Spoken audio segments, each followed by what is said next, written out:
believe. I think I'm ready for another try, but this feels like the last time.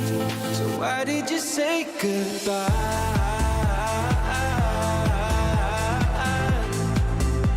It's better to say goodbye.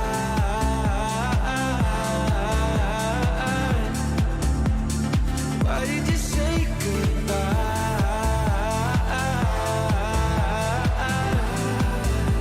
It's better to say goodbye.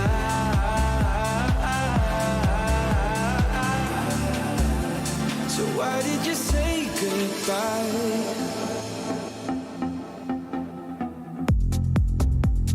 Quiet like the ocean, with the rumble running deep. This is how I see you, when you hide your feels from me. Why you heavy-hearted? Cut the silence, talk to me. Release your mind, get what you need. Easily, we've been falling in disbelief. I think I'm ready for another try, but this feels like the last time. So why did you say goodbye?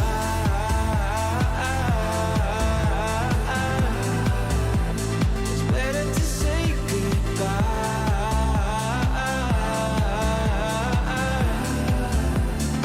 Why did you say goodbye?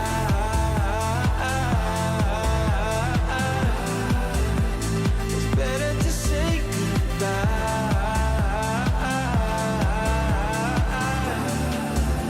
So why did you say goodbye?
now.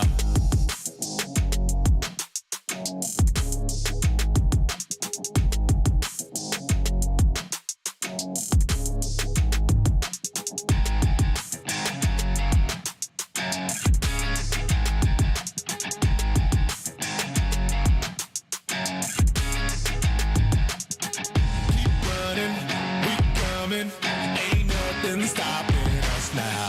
Keep running, we coming. We got nothing stopping us now. Keep running, we coming. Ain't nothing stopping us now. Keep running, we coming. We got nothing stopping us now.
take your pain and turn it into pleasure. Into pleasure. As time goes by, my love grows stronger. Can you feel it the same way I do? As time goes by, I can't wait any longer. Just say that you'll be with me too. As time goes by, my love grows stronger. Can you feel it the same way I do? As time goes by, I can't wait any longer. Just say that you'll be with me too. Just say that you'll be, say that you'll be. I'd be there for you whenever you need me. Whenever you need me. But you've been holding back. Maybe you're just not ready. Baby, do you feel the same? Or do you feel the pressure? I promise I can take your pain and turn it into pleasure. Into pleasure. As time goes by, my love grows stronger. Can you feel it the same way I do? As time goes by, I can't wait any longer. Just say that you'll be with me too. As time goes by, my love grows stronger. Can you feel it the same way I do? As time goes by, I can't wait any longer. Just say that you'll be with me too.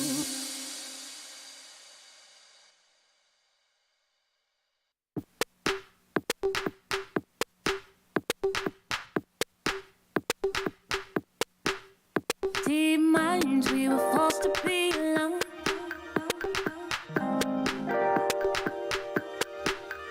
Unknowns and nowhere is the same. And even when it seems like there's no way out, we'll grow a little closer. Through water, we flow. All of us together, we're good, we flow. Nothing is the same, but I won't hold back. I won't hold back. I won't hold back. 'Cause we're better together. Better as one. Better together. Better as one. Better together. Better as one. Better together. Better as one.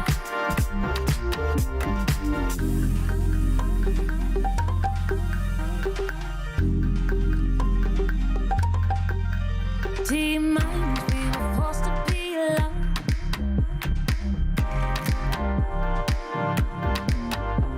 Unknowns and nowhere is the same.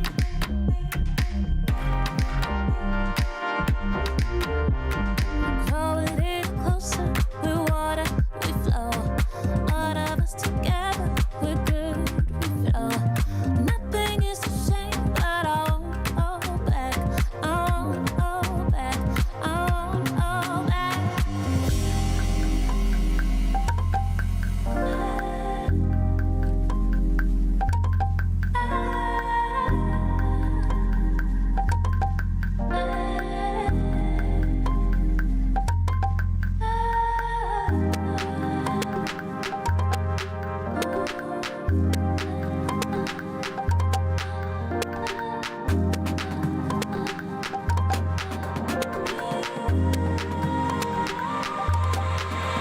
Cause we're better together. Better as one. Better together. Better as one. Better together. Better as one. Better together. Better as one.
Why did you say goodbye?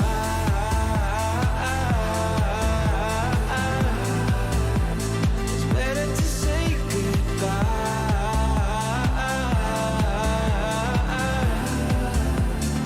Why did you say goodbye?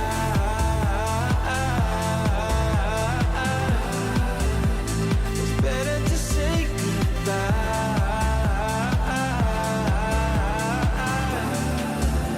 So why did you say goodbye?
straight up. It's incredible. It's how we do at the top. Amount of time to try and make it in. Now it's all down to the final 2 men up. Dope. They have all the players. I give it. Look at my eyes. In one singular spot, getting the rest on the Xenox. Like, this is the last fight. I got a lot on the line. Fish with a different approach. While they spend time in the boat.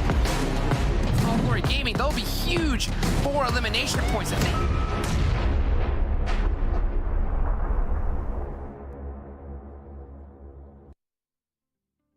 Hello and welcome everybody to day number 2 here of the PMPL NA Fall Split. I'm your host, Hot Jukes. I hope you guys are ready for a great show today. Of course, this all could not be possible without our amazing partners, Monster Energy. That's right, our official energy drink partner. Unleash the beast. Just like all these players did yesterday, today is going to get even more intense. And to make sure that you're keeping up to date with all the latest socials, everything that's going on, gotta go ahead and make sure that you're following the socials. That's right, follow the Twitter, make sure you subscribe to the YouTube channel, hit that notification bell so you can stay up to date. And anytime you do a comment, make sure you use that hashtag PMPLNA so we can see what you're doing.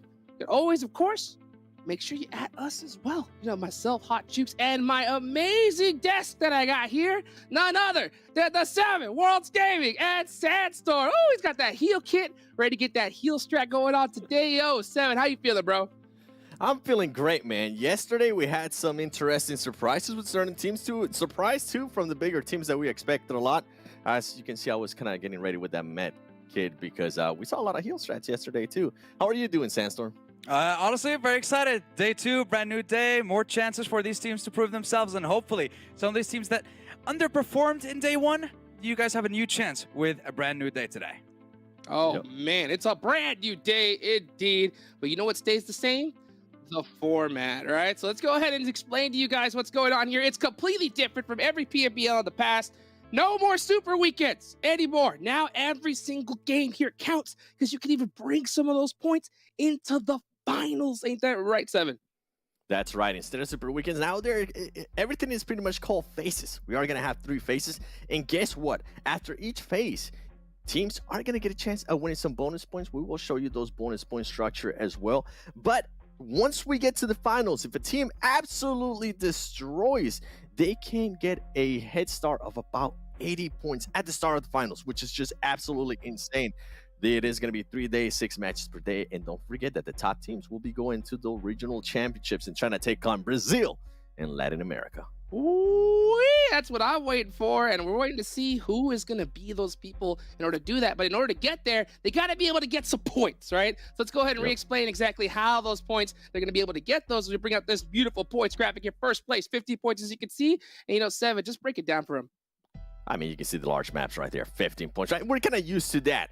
But I actually kind of want to pass it to Sandstorm because Sandstorm, we're going to be having a point system for Livic as well. Yeah, exactly. That's going to come up, of course, at the end of day 5. When we find out who are the top 12 teams, then they're going to be jumping into a Livic map. And as you can see, of course, 10 points for first place, 6 for second, and 5 for third. And of course, you get that 1 point per elimination that you manage to get every single map. Guys, Livic, I'm honestly just waiting for it, but that's all the way in day 5. So we're just going to be focusing on the large maps over the course of the next few days. 7. Yeah, I mean, you definitely don't want to be in 13 and 16 because of those 0 points, but you do want to make sure that you are towards the top because remember the bonus point system that I was talking about? Well, guess what? This is how it's going to go down. First place gets 20 points, and then you can see it kind of trickle down there. Even in 11th place gets 10 points. Even 20th place gets at least a pity 1 point that I'm going to call it. But overall, I mean, this is what I was talking about. This bonus points, keep in mind, once again, I'm just going to repeat myself. They don't come into play until the finals, which is going to be absolutely huge, but they do get them after every single phase. It is a completely new format, but I am super hyped for it. And you know why, Hot Jukes? Because every single match counts. There's no sandbagging. There's none of that stuff like, okay, we're just going to do good enough to get to the Super Weekends. No. You got to do good every single match. Yes, sir. Yes, sir, indeed. You got to get it all done because like you said also, all those weeks combined, right? All those points are going to get together, and then you can even get some more bonus points. So you cannot sandbag even just the slightest. And if you want to, and if you do, right, you're not going to be able to get any of that big cheddar that's on the line. So let's take a look at the price. We'll see what everybody's fighting for. Of course, the league stage, $8,000. And if you ain't first, you're going to get a nice little pay cut right there, right, Seven? Yeah, I mean, you still get 4K for the lead stage between second place and 20th place. You are gonna get some extra money for elims and winner chicken dinners. The MVP, I mean, after what we saw yesterday, I honestly don't know what's gonna be happening and who's gonna be taking those MVPs. But once we get to the finals, they're gonna be fighting for the 15K. And guess what, Sandstorm? There's still gonna be an MVP prize pool for the finals as well. Heck yeah, there will be $1,000, of course, for that MVP of the finals. And of course, as we know, we're going to be seeing the top 5 teams, of course, going over to the North American Championships. $150,000 going to be given over the course of the next few weeks.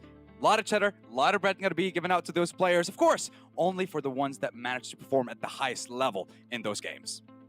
Yes, sir, indeed. And we don't know who that's going to be anymore because we're getting teams that we did not expect, right, to be able to go and just start owning right off the rip. Let's take a look at the overall graphics. You can see how we're looking after day 1. And you're going to see APHELION Esports all the way at the top. The Panthers in second place here, 7. And I mean, all the big names that we were really expecting to pop off. I mean, APHELION Esports. Yeah. Yeah, 2 chicken dinners. They definitely drank that Monster energy drink. All right, that's what I'm saying, because they do have a nice little point lead here. They are going to be starting off day 2 with 79 points. The Panthers, though, I mean, the Panthers were in a way kind of fairly consistent when it came to eliminations as well. The first match, even though they didn't win it yesterday, they ended up with 12 elims, and then they were able to finish off the day with at least a 4th place finish in 9 elims. So it's good to see 19 Esports as well being consistent there. And I'm going to start going down a little bit more. THIRDEYE, we saw great stuff out of them. We saw great grenades, and I think if they can continue to be consistent and maybe keep some people up, you know what? We'll talk more about THIRDEYE and the Chosen in a bit. Back to back, I feel like they clutched up in that last game that they had yesterday, because they did end up coming out with the chicken dinner, and we'll be having a beautiful head-to-head in a bit. You can see Nova Esports there, but let's move to that second page, Sandstorm, because we do have some surprises here. Yeah, and the biggest surprise, your boys, 7, Pittsburgh Knights, all the way down, unfortunately, in 15th place with only 18 points. It was a little bit of a struggle for them in the first day of the tournament, but hopefully this time they'll be able to come in with a new mindset. But looking over towards the other teams as well, you saw Ace of Spades, for example. They managed to get themselves a winner chicken dinner, but other than that, we didn't really see them perform that well across the rest of the maps. And like we mentioned before, consistency is key considering the change of the format for this tournament. So I want to see more of those teams come out with more eliminations, more placement points. But going all the way to the bottom, everyone, Angry Amateurs with only 10 points. I gotta say, maybe they're coming into this with a little bit too emotional with those games, so you gotta come in cool, calm, and collected if you want to perform at the highest level, especially with the stacked lineup of teams and players that we have in this iteration of the PMPL for North America. Yeah, I think maybe they're just living up to their name right now after that day 1. But day 2, it might be a little bit different. You mentioned it perfectly. They could be a little bit of jitters on that day 1. We've seen it happen before. Day 2 could be a completely different story for them, Hydrix. Yeah, yes, indeed. You know what? There are some players, though, that didn't have any jitters. They straight up put in that work yesterday. Take a look here at a nice little player graphic. You can see some of the performances that we had. And I believe it's going to be for none other than APHELION Esports. That's right, our top squad. As you can see, Trick really putting in that work for his squad here, 7. They definitely did. I mean, you can see 453 damage he was able to put up. Sandstorm, these numbers, nobody expected them. But with that, you know what? I mean, you can also see Nate, 360 damage. Suko, 343 damage. Trick, the stuff that he was able to do yesterday, some of the 1v2s that he was able to take on to average eliminations, you can see there, 3.5 average knocks, 3.25. But everybody's going to be looking at Clown, and they're going to be wondering, what happened to you? You only average about 91 damage per game. I looked into some stats, okay? And I was able to narrow it down. I think his role for the squad is scout. He did have the most distance travel for the whole team. Sure. And he did have the lowest average survival time for the whole team. If he's able to at least get himself in a position where he's still scouting, he's still doing what the team needs him to do, but he's also able to increase a little bit of that damage, and APHELION Esports can continue to do what they're currently doing, this could be a rise of a new team here in NA. I agree. I got to agree with you right here. I mean, with that kind of start, you really can't beat it here, you know. But we did have a couple of other squads that put in some good performances. You know, one of them that comes right off to my head, you know, it's got to be the Chosen, right? The Chosen had a good performance, as well as another squad as well. Let's bring up a nice little graphic here. Sandstorm, why don't you break this one down for us? THIRDEYE and the Chosen. Now, when I'm looking at both these teams, Hot Jukes, I'm seeing different play styles coming into the games. So for looking at THIRDEYE first, these guys always try to play a little bit slow. They always try to get in a good position into the zone, but sometimes they get into such a good position that they only benefit when it comes to the placement points, like we've seen at the end of game 1, where they were stuck on a cliff and they only managed to come out with 3rd place. I mean, we say only 3rd place, but that's still a heck of a lot of points. But when you look at the other side with the Chosen, these guys like to take fights. They like to be aggressive. They like to go for these eliminations, but sometimes they can get a little bit overzealous. But you can see how both these playstyles are still getting them into the top 5, into the top 6 after the end of day 1. But keep in mind, it's still only day 1, 7. Yeah, I think it is. And you mentioned it with THIRDEYE. We saw some wonderful grenades out of them. Hopefully today we'll continue to see that. And as you were mentioning too, hopefully today we can see them convert that damage into actual elimination and into more points, because that's another team that I enjoy the way they were playing. I do want to see them a little bit more aggressive, Hot Jukes. Yeah, you know what? One team that we really need to see more aggressiveness out of, got to be back-to-back at the Knights. I mean, where were they yesterday? Yeah, we saw back-to-back make something happen in, what was it, game number 4? But, I mean, still, this is not close to the performance that we were expecting from our boys here, Seven, right? Yeah, and what's crazy to me is that Knights, I mean, you can see them. They were averaging about 1,000 damage. Their average placement was 9th, but their average survival time is just what hindered them so much for this team. Coops was the only player for Knights that was able to get more than 2 Illims for the whole day, which is just crazy when you think about the power that team has in Tensa, in Spec, in Xenox. And Xenox was one of the players that just kept getting eliminated very, very early on. And when you go with back-to-back, I mentioned it when we were looking at the overall, this was a team that they were kind of able to save face just on that last match that they played by being able to get a win. But if you go back and look at the previous 3 performances on yesterday, they were only able to get 1 Illim, 3 Illims, 2 Illims, 8th place, 11th place, 9th place. That is not the performance that we expect out of back-to-back champions for North America. And I'm hoping that here today, we can see a little bit more aggressiveness out of this team. We can see a little bit, maybe them being a little bit more careful, especially with Knights. The rotations, I feel like they just kept dying so early on. Oh, you know, 100%. You know what I loved at the beginning of this whole entire day? The intro, right? It said it, you know, one last chance, one last dance. And I think that's what all these other teams really knew was happening. It's their last chance to try to make it towards those finals. So I think they've been putting on them dancing shoes, you know, all these past few weeks, getting ready for it. And I think the Knights and back-to-back are just kind of like, man, okay, everyone's getting down a little harder than we expected here. But hopefully they downloaded that tech that they do. They are very good at adapting. And hopefully we start seeing a little bit more work here today, Seven. What do you think? What do you expect here, game number 1? We're going to see a little bit of fire from these squads, or you think they're going to take a little of their sweet time? Tell me. I'm going to be looking at back-to-back right off the bat, because if we go back and see the map stats for Miramar, I think we're going to see them up there, considering that was the map where they ended up getting their only chicken dinner. Not just that, they ended up with 13 Illims. But then if we go back to Ace, which I know you were talking about earlier, Sandstorm, too, Ace was able to win a Miramar too. They didn't get a chance to play on the second Miramar. Maybe today they'll take advantage, because I think they might be able to play 2 Miramars. Oh yeah, they're definitely going to have a chance to do that, and I'm very excited to see how they're going to be able to use their quick rotations, and we're going to be looking at the performance of the top 5 teams from those Miramar maps. And you mentioned it yourself, Ace, they managed to get themselves 8 eliminations, a decent amount of damage as well, topping the charts when it comes to the Miramar map as well.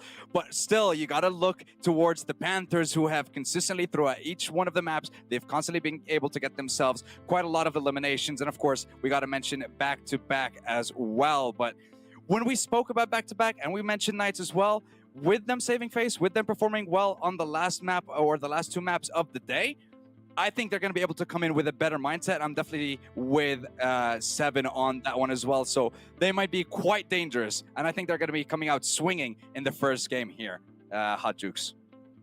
Ooh, I hope they sure do. I mean, because they don't really got too much time to waste here. Now with this new format, they got to be swinging, and they got to be swinging real hard here. You know, another team, like we mentioned, the Knights. The Knights got to really step it up. You know, they don't want to be able to get in that position where just teams are just going to start pounding and hunting them down, because they know eventually that squad's going to start adapting and start coming up here. So, you know what? Let's take a look here at the schedule so we can give you guys a glimpse of what we got going on here today. And it is Miramar Day. That's why we brought up that map earlier. So the map performance is going to be huge. 3 Miramars we're going to play. We got Sandhawk there in game number 2, and then Aaron Gale in game number 4 here, 7.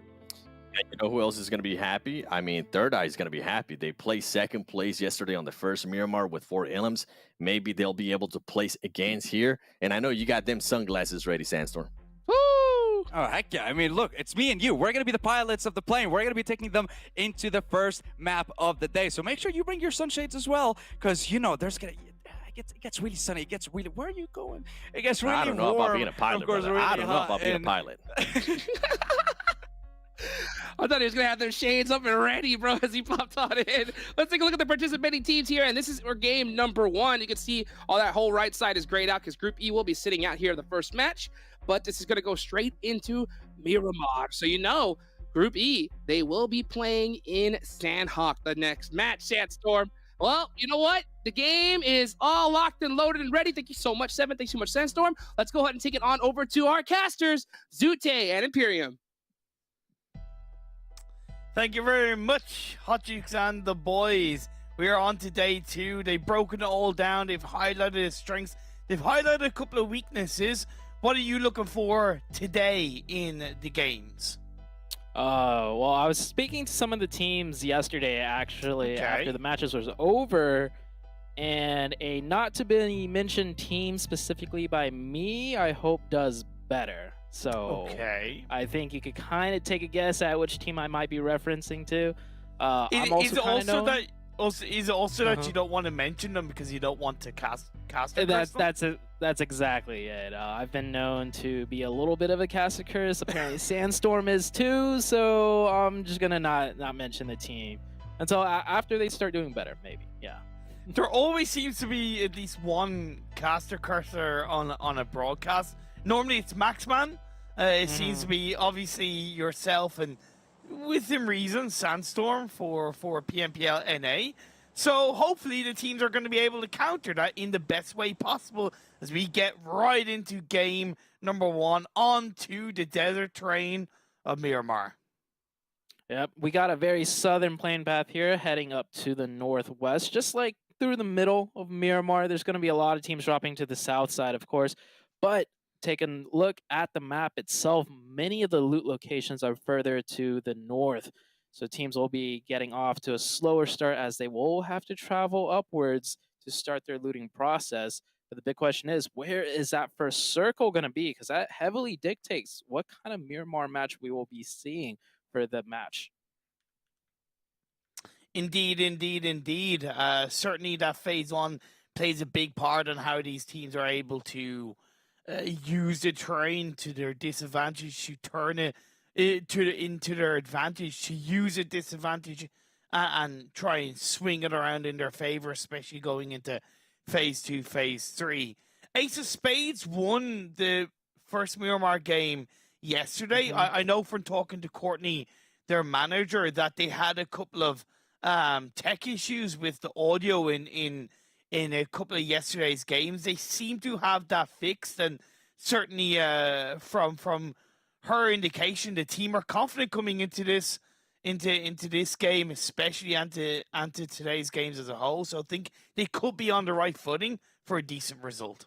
Oh, you know who needs the right footing right now? Execute and THIRDEYE. Oh, actually, no, it's not Execute. It's TC and THIRDEYE dropping right next to each other now. This plane path was not this way yesterday, so with a different plane path, it could bring about early engagements. Now, I don't know if these two teams will actually engage, because fighting in this area of the map with all these compounds, with all these angles, is quite difficult, and they might just end up disengaging. We'll see what happens in the next couple of minutes, Imperium. Both of these teams are 4th and 5th respectively. I would certainly recommend that they that they in some way both disengage. Once again, like the desk have pointed out, and we will continue to highlight in a big way with this new format where every single game counts. You don't want to lose points, and as much as I love a protection of a drop spot, an early game engagement for the benefit of those bonus points coming into the finals, just disengage. Let it go, guys. Let it go. Well, I mean, I don't know if the analyst desk foresaw this, but we did see a head-to-head between these two teams also. So this is a quite literal head-to-head right now. But it does look like THIRDEYE is disengaging here. You see them backing all the way up. Problem with that is they've got quite a bit of distance to run before they could find any other like decent loot afterwards. So definitely playing it safe. They'll give that area over to TC, and it's up to the Chosen to actually know that THIRDEYE is disengaging, because we do see sometimes they just go in a stalemate, one team quietly leaves, and the other team has no idea, and they just kind of still sit there and nothing really happens. Indeed, indeed. You can see Side Star squad looting up as they are. They're going to have a little bit of an easier pathline into this phase on circle. Even though it's further away, they can use that high north area of the map because it was a bit of a southerly plane path. They can take the safer path into a northern position and kind of wait for phase 2, phase 3 to pop up, and then see what they can control and what kind of information they can grab along the way. So I'm excited to see what they're going to be able to do, while Angry Amateur is down on the opposite end of the scale. Porter Priso had a tough day at times, well, a lot of the times yesterday, but I gotta say, to me, they showed just elements of sparkle, elements of fight, and a little bit of fearlessness, which gives me a bit of hope. Oh, they are on brand, Angry Amateurs. So I mean, it's there's still time, I guess, for a glow up. I mean, we do mention that every match really does matter, but even so, I just want to throw it out there. Even if in the league stages, teams gather a lot of bonus points heading into the finals, I do still see once the finals kind of hit, some teams still always really turn up. Like, I want to allude to Nova from China, actually. Yeah. They absolutely dominated their league stage and their tournaments, and they had so many bonus points heading into the finals. No one was thinking that they would drop the ball, and it did turn up that another team ended up taking the championship away from them, and that team headed into the finals with like not even half the bonus points that Nova had. So the finals still bring about a certain different kind of atmosphere and pressure. So it's just because you kill it in a league stage, you will get rewarded for it, but you still got to be on your tip-top form even in the finals. You're not wrong. You are not wrong. Like most things in life, it's about balance, right? It's about making sure that you have that little bit of everything on board so you're able to grab the relevant points to give you a decent bonus shunt leading into the finals. Make sure you're still taking it from game to game and learning from mistakes, learning from successes, and making sure you're adapting to the lobbies across the board so that when you come into the finals, you're not drowned out, you're not caught out, you're not surprised, and you're going to be able to continue on that upward trend. Let's see if the hit list can be one of those teams who do as they move up the hill towards the high compound that's overlooking San Martin. A good entry point into this phase 1 circle. This phase 1 circle more towards the northern side, which works out for a lot of the teams because, as I alluded into the beginning of the match, a lot of teams do drive up north to get to the rest of the loot locations, and Most Wanted getting into a little scuffle with Angry Amateurs, and Skur trying to run Alucard over, drives right up in front of him. Alucard was down to 1 HP. I do believe he went down there. You can see it in the kill feed, except Angry Skur, last one up, and he's going to try and make a quick getaway. Angry Amateurs just down to 1 player, and Most Wanted will manage to pick up 3. Overall, well caught out engagement by Most Wanted onto the side of Angry Amateur. I wasn't sure if maybe Ace of Spades would have been the team to catch out the side of Angry Amateurs moving up from Porter Priso, but Most Wanted seem to have their information well scouted out. Arguably didn't need to lose Alucard, so certainly a big loss, but we know that as an experienced player, he's certainly going to continue to give direction on voice to the team as they're moving through phase 2 onwards. Yeah, Alucard was the in-game leader for the Knights a few splits back, and so now on the Most Wanted team, I do believe he will be the in-game leader still, and as an in-game leader, you could definitely provide a lot of value still, except for Angry Skur. Doesn't matter how much in-game leading you have now when all your players are taken out of the lobby. That's going to be Ace of Spades picking up that 1 point. Free elimination, you take it, now, of course, Ace of Spades, what they should be doing is now thinking, okay, well, that was the final player of the team. We saw the elimination feed, right? Because it's always easier to track it in the early game. They should know for a fact that Most Wanted are behind them, right? They can use that information in a massively valuable way coming into phase 2. And now Execute and THIRDEYE are getting into a fight. That is definitely just consequences after consequences. THIRDEYE not getting to loot Shumasera in a timely manner because of TC, and now they're just caught in the blue trying to find loot. And of course, Execute, that's one of the teams that will take their time rotating around the edges of the map as the second circle shifts on out, and it will go back down towards the southern side. A lot more of a central position, right? Knights are, sorry, not Knights, Nova are all, actually, yeah, no, it is Knights, apologies. Knights are already dead center in the circle. Nova are a little bit to the east of them. The Chosen have benefited from a little bit of a slower rotation, but moving away from THIRDEYE, right? And they're going to be able to lock down a solid position.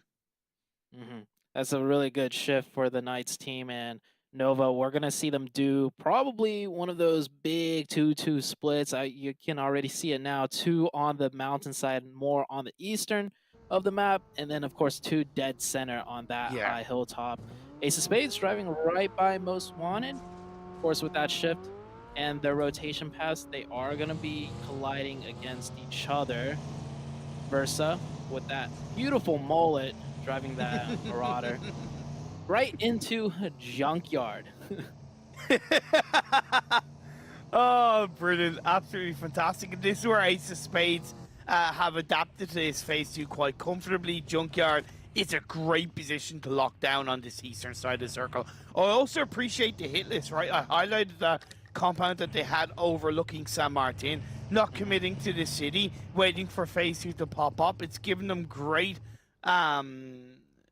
area of cover and a great position to move now onto that southwestern high ground on the Picado/San Martin Hill. One thing I want to point out is that the Nova team is still looking very confident doing their usual heavy splits, whereas the Knights, they do sometimes clump up together even when they're doing really well, when we watched them play last split. But I almost want to question the Knights' confidence level right now, because they're just like very clumped up together at a certain crossroads compound. Now, I do see splits sometimes there, but not very often.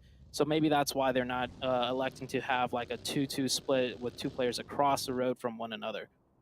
It's the kind of compound/area. It's that open warehouse with one building to the left of it, right? It's down the hill of Graveyard. It is the kind of compound that, in my opinion, you need to lock down as a full squad, because it is a tiny bit easier to crash in my eyes, and you want to make sure you have that level of defense. As it's so deep into center phase 2, as much as I understand your concern, for me, I look at it as being A-okay. Yeah, that's fair. Just saw Execute taking some long-range shots. Jason, I would have to say the star player from Execute yesterday. You know, he really held it down, but it was not enough. Almost getting a 1v4 in their Miramar match against, I believe they were fighting Korean barbecue lovers who are not in this first game. We see APHELION Esports, the team to really keep an eye out on. How do you think they'll do? Like, obviously, I feel like Imperium, they're not going to have the same performance as yesterday, because yesterday's performance was just insane. But do you think they're going to have a similarly strong performance today? I actually think they are going to have a similarly strong performance today. The reason why is because I think they're going to stick to the same game plan. Play safe, rotate in a fluid way, stick to our own game. And because of this format, I think so many of these other teams are kind of more focused on how they're playing themselves, how they're engaging themselves, and they're not really focusing on how other teams are playing around them for the time being. So I still think it'll be a good day as the next phase popped up. Next phase does favor the southwestern side, and we see two teams on the southwestern side getting into engagement.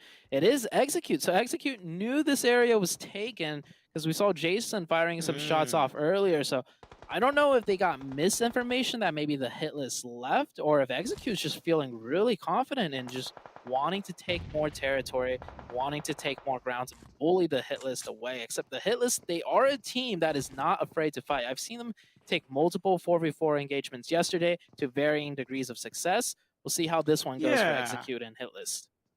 And to me, solid IGL decision making, right? Because Execute were at one point kind of entangled with THIRDEYE in the blue zone of phase one. You go 7-8 minutes later and they disengage comfortably. They moved into a stronger area of the circle, and now they're pushing onto the hit list. This is, in my eyes, some really good decision making from the side to execute some strong teamwork. And right now, it's a 4v2 with the knock by Jason on the share. Yeah, here we go. Execute really putting on the aggression, not afraid to use your smokes to cover the distance and get close and personal. The nade from Jason was great. The 3v1. The supporting fire, though, from the other hit list member does tag up Execute just slightly, but it is not enough. The hit list right now getting picked apart. Jason with another nade. That one does not connect, but it should be done and easy for them in this 4v2 situation. Just clean work. The hit lists were too late to respond. I may have complimented them on their kind of early positioning and their rotation potential, but if you can't back that up with that teamwork, that engagement power, that strength, like Execute seemed to show across yesterday's games, right? We saw game one where they nearly got that 1v2 in the end with Telly holding down the fort. And right now, in this game one of day number 2, they're looking to finish off the side of hit list. A lovely nade onto Jason. Oh, no. It's going to be easier said than done. Jachi, it's going horribly wrong for Execute. I spoke too soon. Is this going to be the 2v4 against Execute? Oh, that's a good molly, too. Does get Telly off. Telly from the cover. Oh, Telly goes down. Jachi was lit up, though, from distance. I do believe Fate was playing Overwatch and gave him the call that he's lit. And Execute once again. Just dropping the ball. We saw yesterday they were in a really good, spot in multiple scenarios to close out a fight or to even win the match we saw on Erangel. But then just sloppiness kicks in, and then it just all goes downhill from there.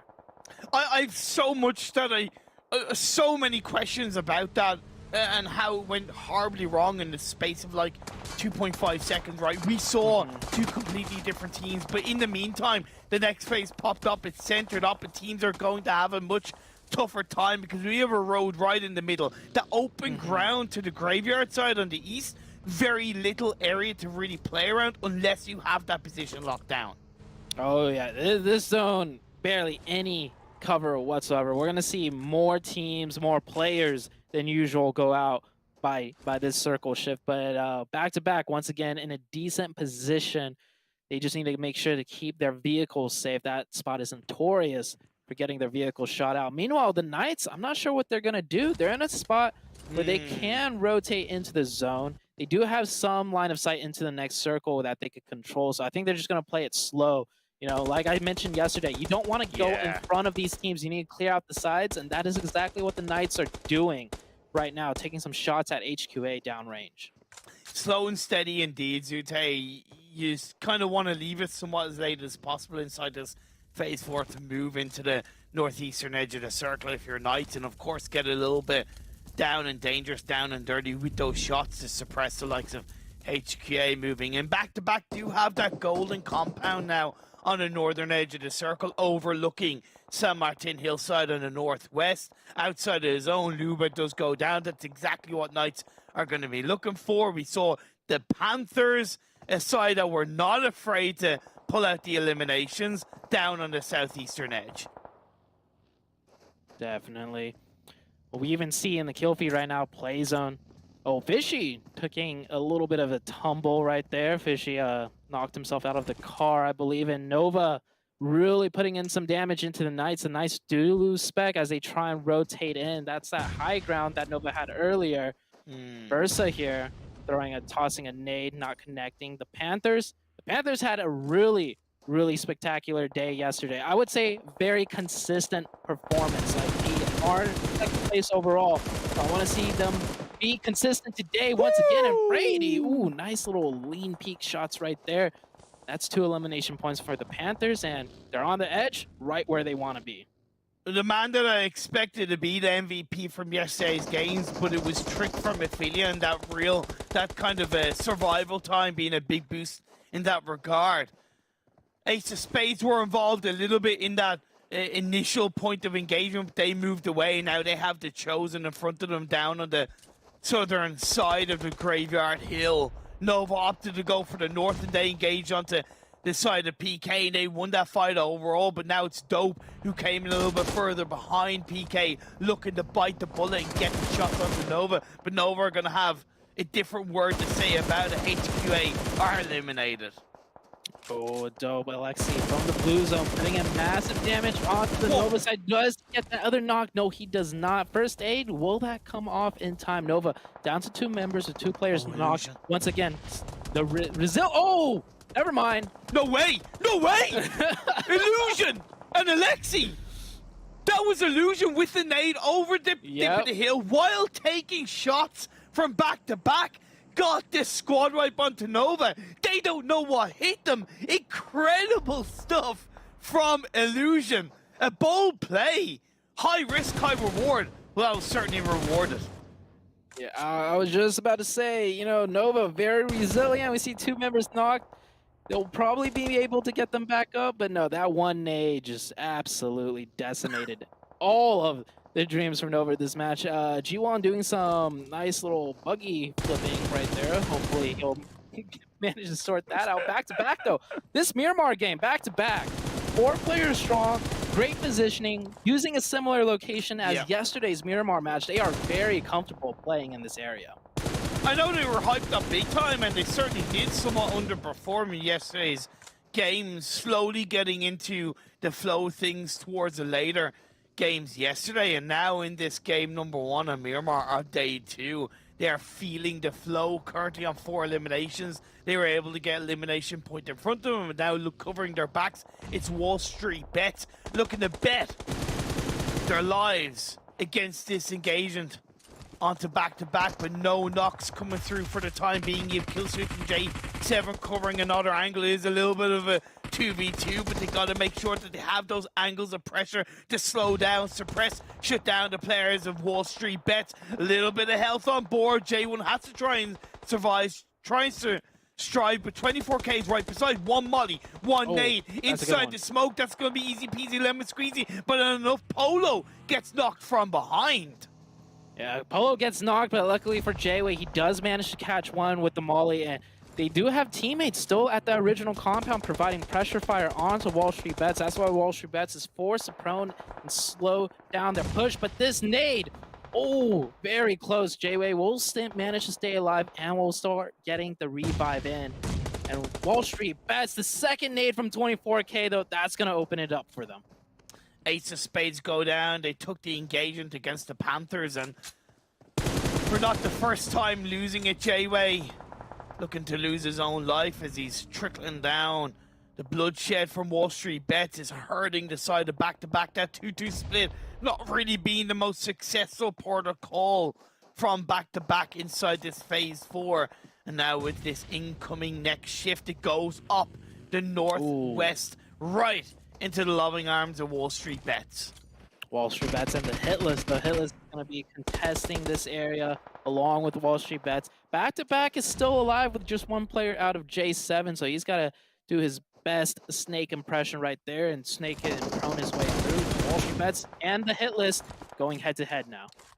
Fears from the Panthers actually on the other side of the circle, getting the knock onto one of the remaining players of the hit list. So that means Jachi is on his own in a 1v3. He has very little cover to move, just a third-person perspective to get a little bit of pre-information on towards the push for WALLSTREETBETS, but it's not going to be enough. WALLSTREETBETS make clean work, and they're still up as a 3-person team with 4 eliminations on board.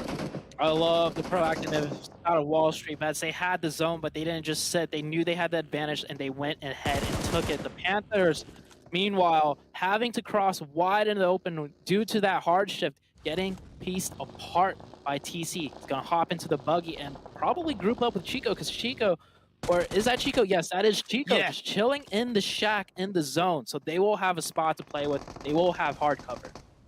Chico sent the forward before this current circle popped up, and he got that shack of dreams, and he's been able to create that anchor point for his teammate to now join forward. THIRDEYE found a 4th eye in the form of WALLSTREETBETS to lock their aim in sight. But once again, WALLSTREETBETS, they're not a team to get shut down easily at times. And once again, Chico of the Panthers gets involved on the third party. Perfect play from the Panthers once again. Oh, Chico just does not miss. Oh, hitting the shots underneath the buggy. Can he get that other elimination points? He does. The Panthers, I was saying, very consistent team, very consistent performance yesterday, and they are continuing to take that in stride. So good. And what I noticed between yesterday and today, there's certainly a higher level of longevity in the survival time. They look to be balancing the act of being aggressive while still surviving, while still playing for the late game. They're up to 9 eliminations now in this game with just 3 other teams around them. Can they secure the first chicken dinner of the day? I love how proactive they're being right now here, too. They're not just both hiding in shack. One player's on the outside trying to take shots, put out pressure, and he even dropped the smoke behind him. So he is covering his backside, too. So just taking all the precautions while still not being passive. And they get the zone also. THIRDEYE and WALLSTREETBETS have to prone in just slightly. They'll probably get taken out. I think Opa is barely in zone, but it's going to come down. This should be the Panthers' win. As long as they don't eat a massive nade, that changes everything. They're also playing to the surroundings, to the situation, right? Huanchi goes down. That leaves 4 players alive, right? There were 5. The Panthers knew that they, for the most part, had the majority of the player advantage, right? At max, it would have been technically a 2v2v1, right, in their eyes. But now we're looking down the bottom of the barrel of 2v1v1. I'm pretty sure they have a strong idea that there's a player either side of the shack, right? Either side of this current circle. And once they're aware of that, they can play to that.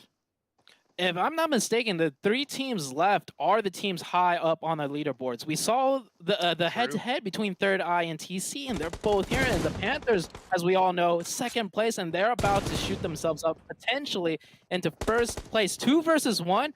Opa needs to move in. No hard cover after he leaves this rock, unless he has a crazy nade or something. But I think he just has 2 mollies. This should be a win for the Panthers. Don't count Oppa out. I will not, as much as I will, of course, respect the fact that the Panthers are an extremely dangerous team, and they've proven that in yesterday's 5 games. It's not over till it's over. Phase 7 blue zone continues to creep forward. I think Oppa is just about on the crest of that circle from that rock position. He has a little bit of buggy on board, which he's able to peek on through, but the pre-fire shots from the Panthers, they do the damage onto Oppa. Yeah, he's got to move now. That blue's going to push him out, and yep, he knows this is the final one. Some little pre-fire right there. Does get fears 1v1, and he has almost full HP still. He's also got the UMP going for a quick reload. Chico's going to go hard. 1 versus 1 situation here. Pre-fire comes on board, and Oppa does it! I told you, Zute, don't count the man out! Don't count the chosen out! And they steal the chicken dinner away from the 2-man team of the Panthers. That was just perfectly played by Opa right there. The pre-fire onto Fierce. makes him second guess his peak, and then he just nailed it. He timed the second pre-fire, not just the first pre-fire, the second pre-fire perfectly, to the point where he didn't lose a sliver of health. He was 80 HP still after that first aid he used. And Chico, I appreciate he went aggressive. He tried to, throw Appa off by, usually when your teammate goes down like that, you get a little scared. Chico went aggressive, but Appa was just better. Confidence-driven chicken dinner from the side of the Chosen. Let's head to the highlights, and then we'll go back to the desk. Oh, fucking sick.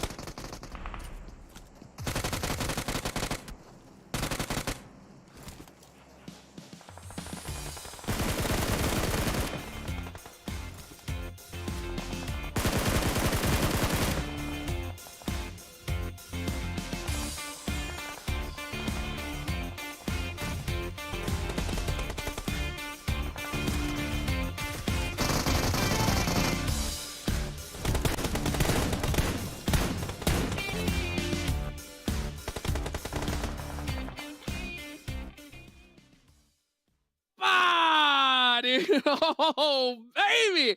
Way to get that done. That was so crazy. Matter of fact, I mean, we started at the top of the show. We're talking about the Chosen, right? We're talking about THIRDEYE, and just look what we see. Great performance from them both right at the start. You know what? I think we got to just get into it. Let's get right into this insane matchmaking to break this one down. Sandstorm, talk to us.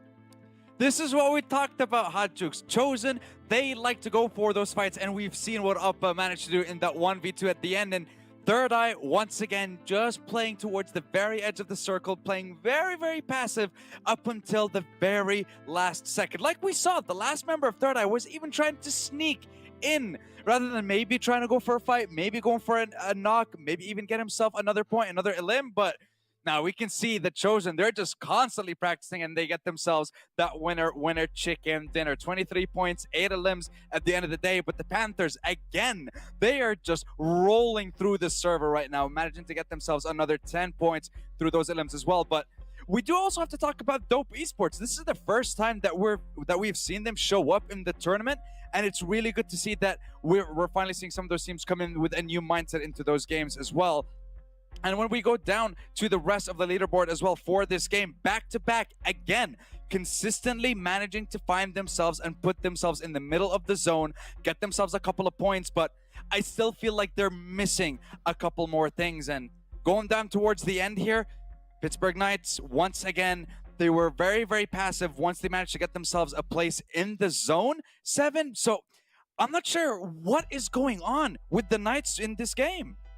Yeah, I mean, just so much stuff to talk about. But you know what, Knights, we talked about you plenty. I'm actually going to talk about APHELION Esports because that was the team that was coming into first place after that amazing day 1, and they end up getting 0 jukes. They end up getting that big old donut, and that's going to be big because considering that the Panthers just had a great game, the Chosen did too. A lot of these teams are going to be closing that gap that APHELION Esports was able to create at the end of the day yesterday. Yeah, absolutely crazy to see them just drop that goose egg here. But we got the top damage dealers. Take a look at this, and we see the Panthers. My boy Chico. Man, was Chico just like the heart and soul of the Knights, 7? What's going on here? Huh? Listen, just wait, okay? We'll talk about Chico in a bit. For them, okay. 1,600 damage, 10 elims. WALLSTREETBETS, pretty big surprise for me, them being able to see him, 1,400 damage, 6 elims. But I gotta give some love. I gotta give some extra love to Dope Esports because not only were they able to get 10 elims, that is double the elims that they were able to get yesterday, which, by the way, was only 5 in just one match. This is what we're talking about. The teams that were towards the bottom at the beginning of the day needed to have a great day like this. And for Dope Esports to start the day off like that, Sandstorm, that's what you want to see. That is definitely what you want to see. We go down to the rest of the top damage dealers at the end of the day. Execute.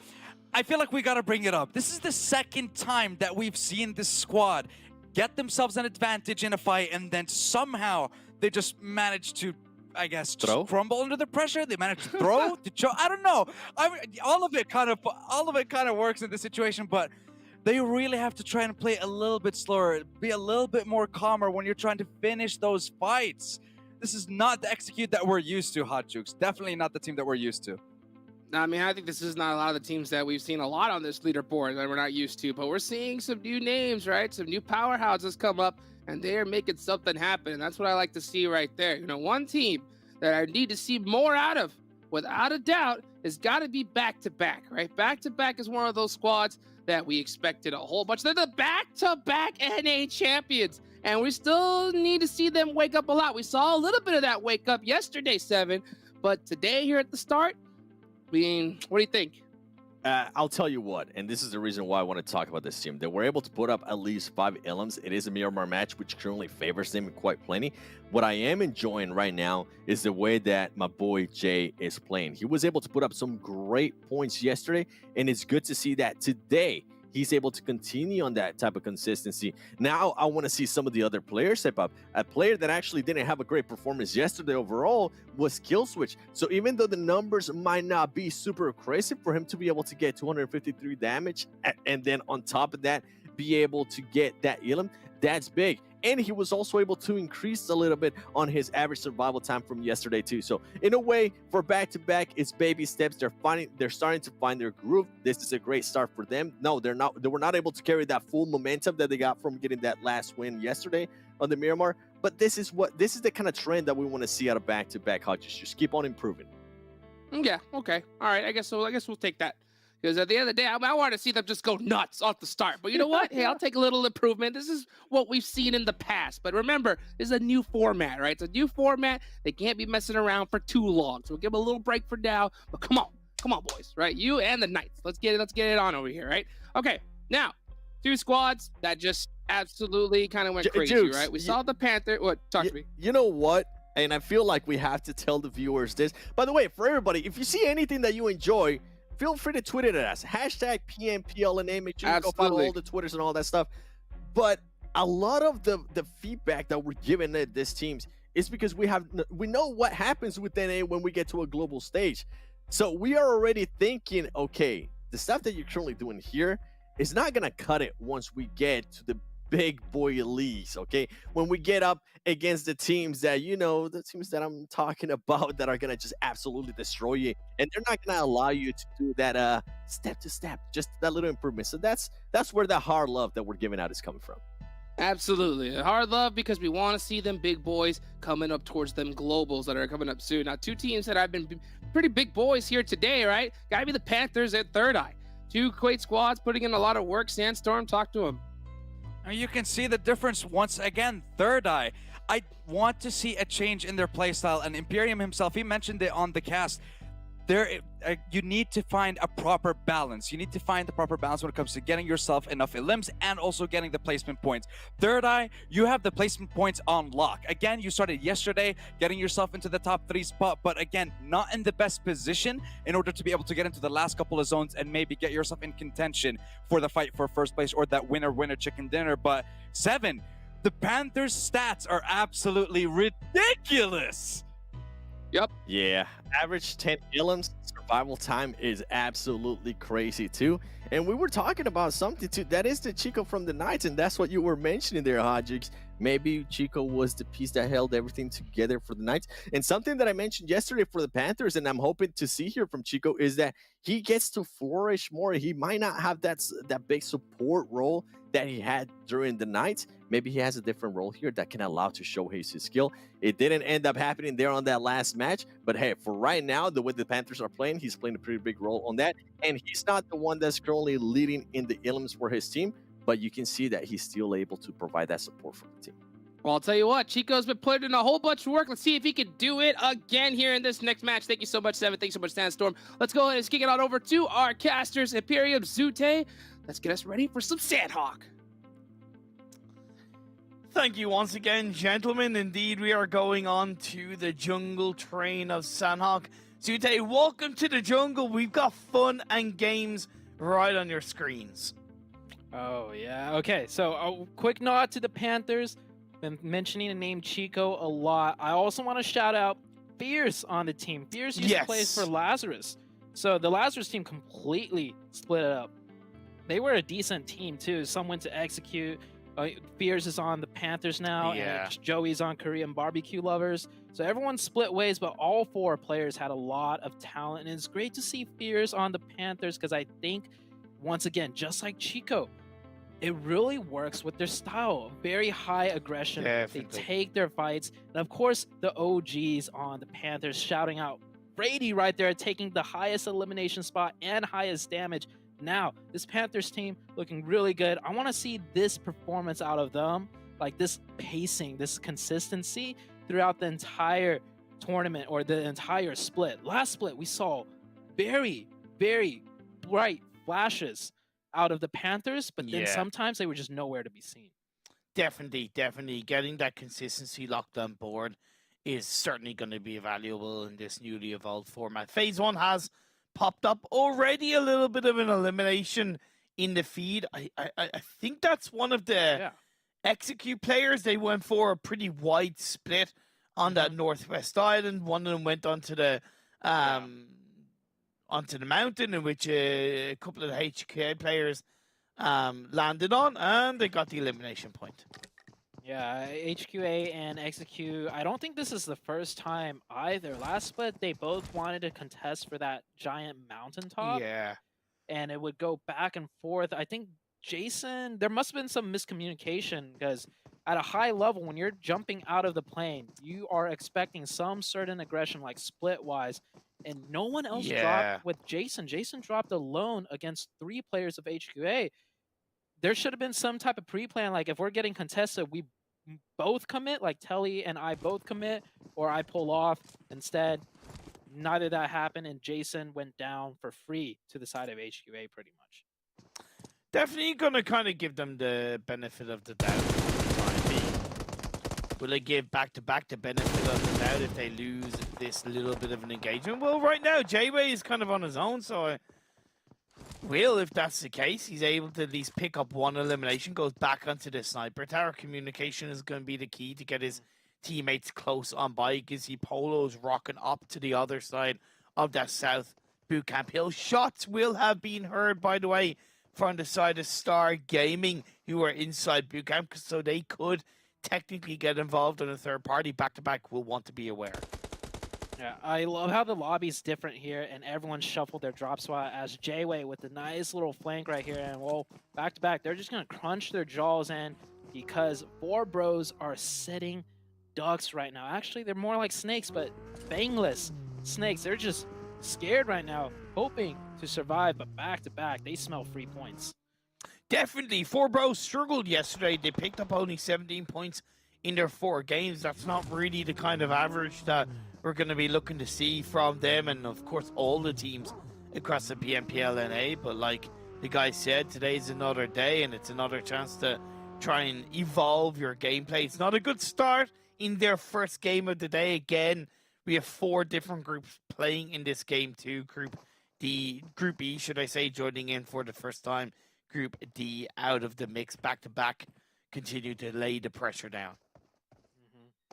Korean barbecue lovers taking Pine on. They might be rotating up right behind 4 bros here. I think they are within distance to hear those shots, and they definitely know where back-to-back plays, because back-to-back has been doing the similar split this entire 2 years, I would have to almost say, on Sandhawk.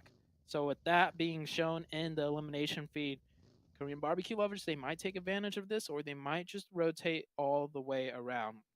Now, the zone, by the way, is a 50-50 in Pierre. It is. Well, 60-40, the northwestern island or the main island of Sandhawk. So that's going to be something that we should watch out for as the minutes progress. And what kind of areas of the map would you kind of recommend teams to somewhat lock down in this early phase 1, right? Because it is so unpredictable.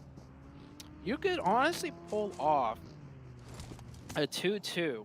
But you have to have control of what, like either side, like yeah. as in between Northwest Island and the mainland. Yeah, I've seen it done before, okay. but only when it's like the boot camp area is not as congested. Okay. Maybe, yeah, because we've seen 2 players like swim over from the boot camp side, and they'll just kind of sit and stay there like a 2-2 split. They have sight lines, they could cover each other because there's a ridge on the boot camp side that you're pretty much Fair. safe, and you could see enemies coming ashore, and then your teammates across water could cover.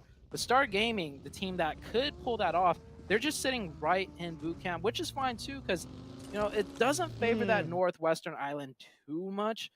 More than likely, it'll go back east to the main island, but we'll have to see. And I just wanted to say, Nova, expect them to med to second place this game. They don't have to worry about getting contested or having some of their players being camped out. I think it was it the Angry Amateurs? I forgot yesterday who ended up taking down 2 of Nova because they were so patient and just camped the crate.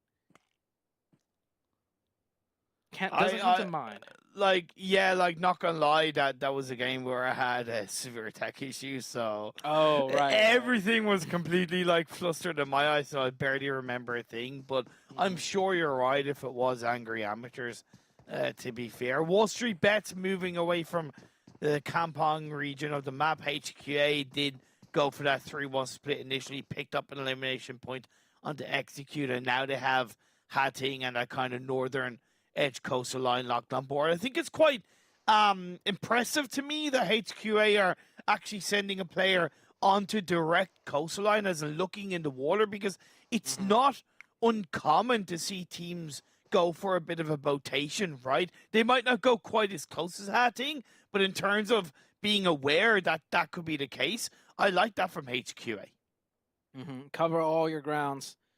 I feel like the botation strat is slowly gonna die off because I will not let you say that. I know you are a huge advocate for the botation strats, but I think 1 out of 5. Okay, in dire situations and very specific circles, yeah, that you might have to pull it out. But I don't think anyone thinks oh, this is a great botation opportunity. I don't think any teams want to do a botation. You know what? Here's the thing. You're not wrong, but a little bit of a counterpoint. A year ago, would you have said, I don't think, or would you have said, I think bolt actions will be in the meta? Okay, I see where you're going with this. All it takes is for one team, one player to highlight the strength potential of a botation. We haven't really seen it. As soon as it does, other teams will see the light. I'll die on that hill, Zute. I'll die on it, man. Sure. Well, sure. Well, I'll see it when I see it. But I do like the sniper, the bolt action sniper thing you brought up, because I do remember a time where it's if you snipe someone from super far away, no one's pushing that because no one really knew how to play aggressive, because especially with it being TPP. True that. The defensive team has the advantage, but we've seen teams oh man, when you play this game day in and day out, you really start to synergize and learn how to play as a team, especially when it comes to aggression. So the bolt action has become more prevalent, and we're gonna head into the second circle here. We'll see if it does the west or the east, or maybe straight down the middle. And that is straight down the middle. That's a tough circle shift, right? That is puts a lot of pressure on the teams who are already on the mainland, I might add, right? And will we see a little bit of a migration towards that northeast island? I think we definitely will. We actually see back-to-back. They're in their cars, and immediately they're starting to head towards the western side, maybe even going to the northwestern island. A lot of teams have a long way to go. Nova is actually rotating onto the northwestern island too. Oh wow! That is uncharacteristic of them. Usually we see all 3, if not 4 players in the blue zone still looting for those first aid kits, but maybe they did some studying and realized, hey, if the northwestern island does stay in zone, nobody's going to really be there in these type of circle shifts, so they're getting ahead of the curve. We know that the mountain of the northwest island is currently unoccupied. Execute, who lost a player on top of the hill, might be a little bit hesitant to make their way from Camp Alpha towards the high ground. HQA are still there. But for the time being, it is indeed unoccupied while 4Bros looks to get a little bit of revenge onto the side of back-to-back, but they use the vehicles to make their way out of dodge. But is that a player for 4Bros? Yes. In the building. He's not making any bit of noise. And back-to-back move away. Yeah, I don't think back-to-back knows there's a player down there, but with this circle shift, the chances of, or the potential of a third party happening is really strong. So I think they want to stick together and stay close. The Panthers, once again, back at it. And we just, every time the camera is on the Panthers, they are laying in massive damage to whichever team they're fighting. I think this is a 3v2 situation as Moso does go down and gets confirmed. Will the Panthers keep pressing this fight, or are they going to disengage? I hope they keep pressing this fight, though, because they are winning it. It's a 2-1 split in a pretty comfortable way, right? Fears is on his own, so he will want to respect that. Freddy's going to get knocked, but again, the teamwork comes through. The trade is taken down, and that's going to be Fears picking up the final elimination. And that's a squad wipe against WALLSTREETBETS for the Panthers. Look, if it's not broken, don't fix it. The Panthers proved how being aggressive can work. They're going to follow suit today. Yeah, I can't... It is so perfect that Fears and Chico are on this team right now. We know they are an aggressive, heavy fighting team. They don't shy away from it. If anything, that is part of their strategy. They look for those fights. Yeah. And with Fears and Chico now, with their veteranness, I think that is going to provide the consistency that, you know, the Panthers were missing last split. So I really hope it plays out that way. We still got a long ways to go, but they are looking so good, and I can't stop complimenting them for it. Tell you who they remind me of at the moment. They remind me of Alpha 7. Ooh, yes. Yeah, that is a they do. very, very good comparison. Yeah, and arguably an absolutely fantastic compliment for the Panthers and how they're playing at the moment. Phase 3 is about to pop up. Which island is it going to head towards? I kind of hope it's the Northwest Island. It's going to be a majority of the mainland. And the hit list are looking pretty right now with that split and that setup. They could probably hold this for the entirety of this zone, but it does get a little bit tricky once 19E on that northeastern side. If they get a little bit closer and start pressuring from the northeast, and then teams, of course, you know, pressure from the west as HQA, they're going to have to move from that hot 10 spot as well. We'll see how the hit list plays. They've been struggling a lot, and this game is definitely kind of a blessing for them if they play it correctly. I think the hit list need to make sure that they're not too greedy. The 4-person split, for a team like, let's say, the Panthers, for a team like Nova, right? I could say, yes, that can work because those teams have kind of proven their ability, right? Whereas for the hit list right now, they haven't proven their ability to hold 4 separate positions solo. So for me, they need to gather themselves together while back-to-back up to move away from the side of 4Bros on that bootcamp hill. They waited for the next circle to pop up, and they're taking their vehicles and they are rotating wide into the northeastern edge of the circle. These vehicles really coming into play. The problem is you don't know who you're going to potentially run into, and luckily for them, they go by the Panthers and Ace of Spades and not suffer any casualties. Can they make it all the way into the zone, though, without losing any players? If the rotation works out, though, that's going to be a huge one for them because they were all the way on the southern side of the map. Honestly, one of the cleanest rotations I've ever seen in Sandhawk. Genuinely incredible rotation from back-to-back. Normally, I'm not a fan of vehicles on Sandhawk, but tell you what, that play has kind of changed my mind on the potential of vehicles in Sandhawk. I know that might be silly to say, but that's how clean it was. Yeah, that's really silly to say coming from a botation advocate. Oh, wow. Sandhawk. Oh, wow. I'm gonna throw it out there. Like, you know what? You take your free shot. That's fine. You win that one, friend. You win that one.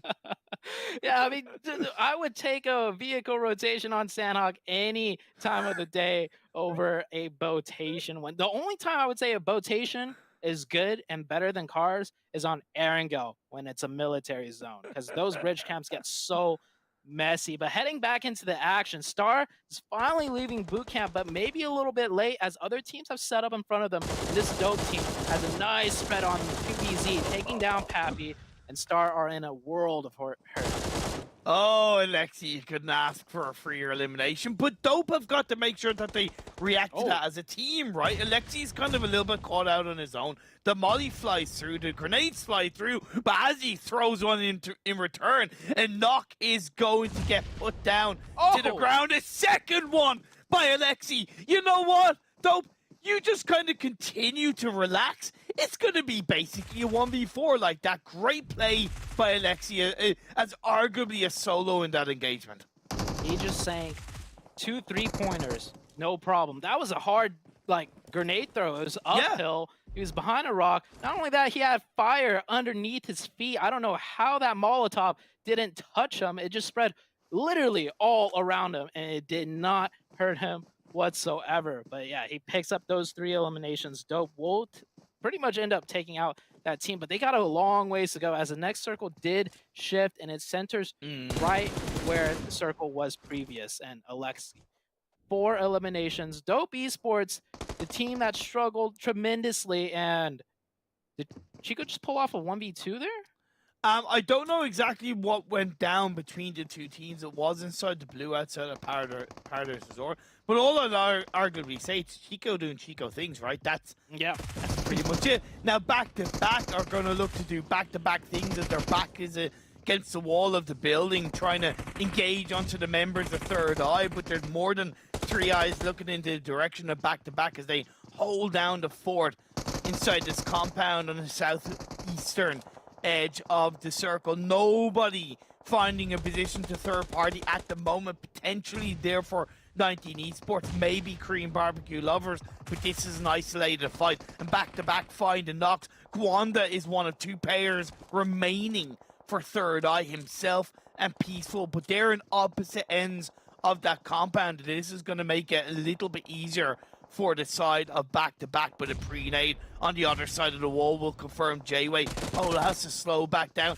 The pre-fire on the underside of the wall. He moves over. His teammate is going to be looking for support. Polo gets a hell of a lot of damage. Another knock is made on through, and that is going to be Peaceful clutching up against back-to-back. Another squad wipe against him. Another engagement thrown away by back-to-back.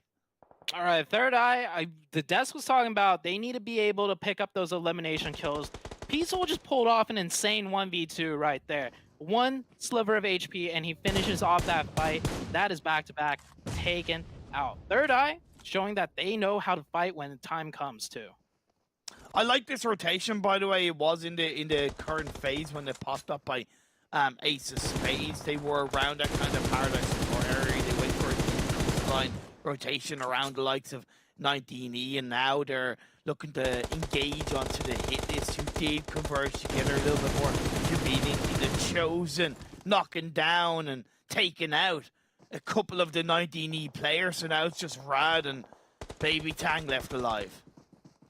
And the circle on your screen right there shifts right onto HQA. The fight's not done yet in the blue zone, however, as the Chosen fighting their way in, but getting third party right there by 19 Esports. Or no, that's actually just the team they were fighting. 19 Esports just really split up right here. Baby Tang does have the zone advantage here, not cooking in the blue.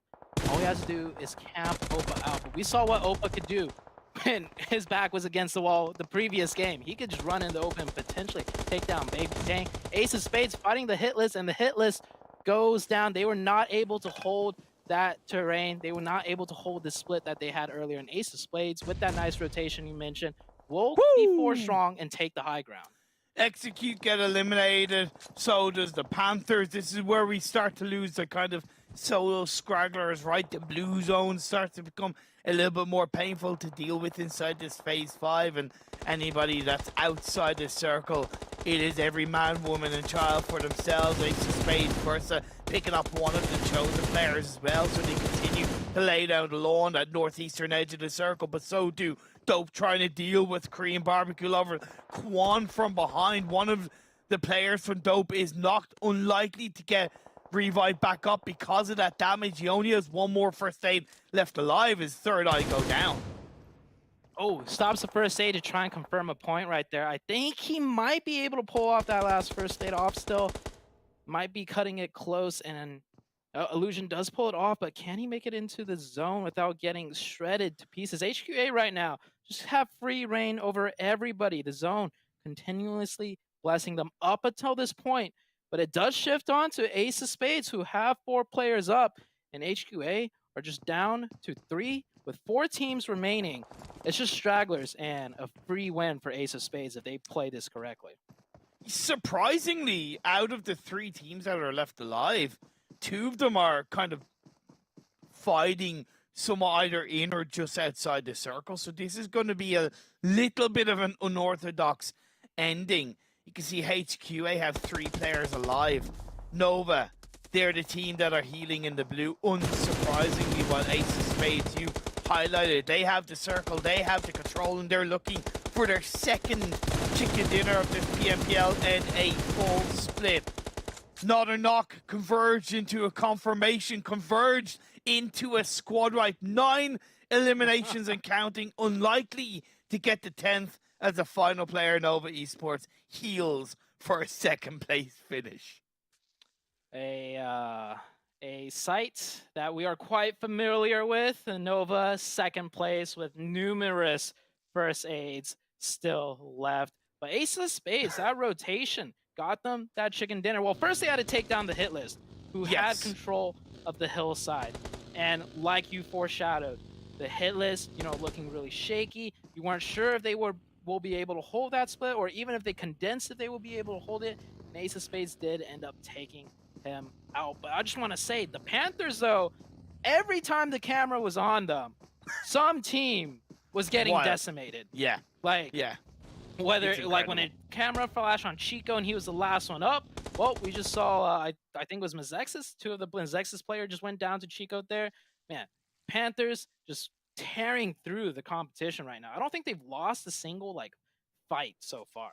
No, not wholesomely as a full squad, Yeah. I would certainly argue. But Ace of Spades, definitely an impressive result in Sandhawk. It's a great learning curve for the HITLIST, as you pointed out, and losing that fight against Ace of Spades. A full squad still alive for the Ace of Spades sides, and you can see they've delivered a royal flush of a result inside the Sandhawk game. Obviously, it's something that Ace of Spades, I think, could arguably look to now work on, is the volatility of their results, because it feels like it's either being feast or famine for Ace of Spades, but they can certainly revel in the feast that was this chicken dinner in Sandhawk. Yeah, very good win for them. Just we need to see a little bit more consistency out of them. Definitely, and look, that's something they can work on. I know Ace of Spades, they have a real rich history and lineage, right? An evolution of a roster going back to kind of Godsend, going back to Polaris, going back to other names, right? Accelerate. It's such a rich history, and arguably this roster is the best roster for this side, and let's see if they can continue on in the right path. Let's head to the highlights and then back to the desk.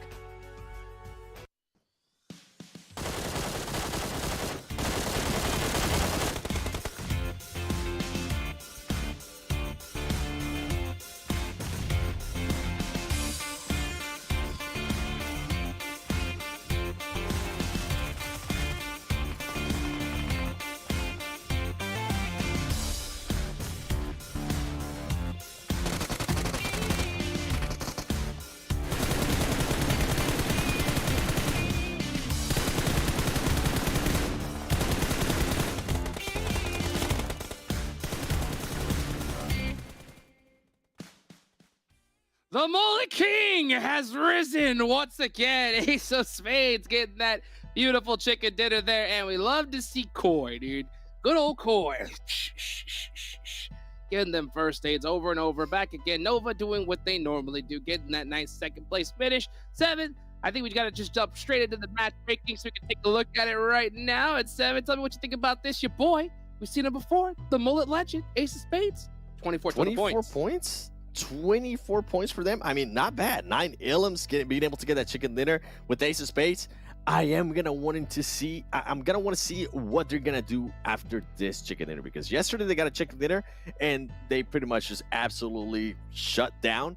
Hopefully today they learned their lesson from yesterday and they will be able to carry some momentum from this chicken dinner, since they will be playing the next match. And then we have HUA too, being able to get 17 points. I'm gonna scroll down a little bit more though. We're seeing some consistency now out of Dope Esports, them with the 12 points. And if we continue to go down, the Panthers at least maintaining themselves here within the first page, and I'm pretty sure we're gonna be seeing as well some surprises when we go to the second page, Sandstorm, because I mean I'm not seeing any back to back. I don't know there where there's Where? I mean, Where are they?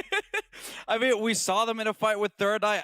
Honestly, I was expecting back to back to just completely wipe THIRDEYE, considering that they always seem to run away from fights or just not even be in the position for a fight. But this time around, they surprised me. They managed to take down back to back. They managed to get themselves a couple of elims, a couple of points, and finally getting themselves on that first half of the leaderboard. And when we move down all the way to the bottom, of course, HITLIST, Star Gaming, WALLSTREETBETS, unfortunately, they were only able to get 1 point each by the end of that game. But you mentioned it, Seven. Dope, they're showing some consistency today. Ace of Spades getting themselves that chicken dinner. So we're still seeing some more teams showing up more and more throughout these games as they get used to the tempo of this tournament. Hot Jukes. Yeah, you know what? They can get used to this tournament all they want, but getting used to Sandhawk seemed to be one thing that none of these teams can get used to. Those olds or toxic. Let's take a look at the total damage here, Sandstorm. And, you know, I want to, as we look at this total damage, I want you to really just kind of break it down and tell me which is like the big shocker to you here. For me, it's got to be Dope, right? Dope put up some good numbers here in the last game and this one. Oh, for sure. I mean, we see six eliminations, of course, for Dope Esports. Alexi was in a perfect position. I don't know how. The Flames, the Molotov was all around him. How was he not taken down is absolutely beyond me. He was so cool and calm under all that pressure, and he still manages to throw out a couple of nades. And I'm pretty sure more than 3/4 of that damage is single-handedly from him and those nades. But of course, we got to look towards the very top. Panthers, they only got 1 placement point, but they still keep going hard where it matters, of course, with those elimination points as well, with a decent amount of damage as well by the end of that. So far, so good for Ace of Spades, and Dope finally starting to get themselves into that first half of that leaderboard.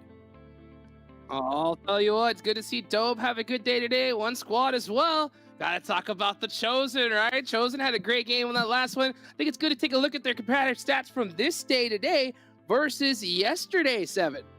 Yeah, with the Chosen, I mean, today so far, they are absolutely destroying it. I mean, they did end up getting that chicken dinner earlier, but you can see we've been talking about consistency, right? You can see they're starting to take into more fights. The average kills has definitely gone up. They are being able to output a little bit less damage than they were able to put yesterday. The eliminations have gone down, but honestly, not by much, just by 1. For them to still be able to put up 5.5 average eliminations per match today, I feel like that's impressive. And their average survival time, I mean, with the chicken dinner that they were able to get earlier today, it's impressive. This is the stuff that we want to see, especially with the new format. We need to start seeing this kind of consistency from these teams, and I'm gonna be hoping that it continues on for the rest of the day, Hot Chicks. I think I'm starting to feel like the Vice start to clamp down a little bit on all the rest of the teams, because all the top squads we expect to just run this whole thing over. It's not happening, you know. And 2 days, it's a lot of time here. I mean, 1 week you can get a lot of bonus points, and you know, even squads like I saw earlier, right? Dope came back after a really tough game last day, and today they're starting to put in some work here in these past 2 matches. So I want to dive a little bit deeper into here, Sandstorm. So why don't we take a look here at their total player stats here for this match, and just kind of get a little bit closer look at this squad that had a rough time yesterday and now are seeming to kind of have a little bit of a comeback.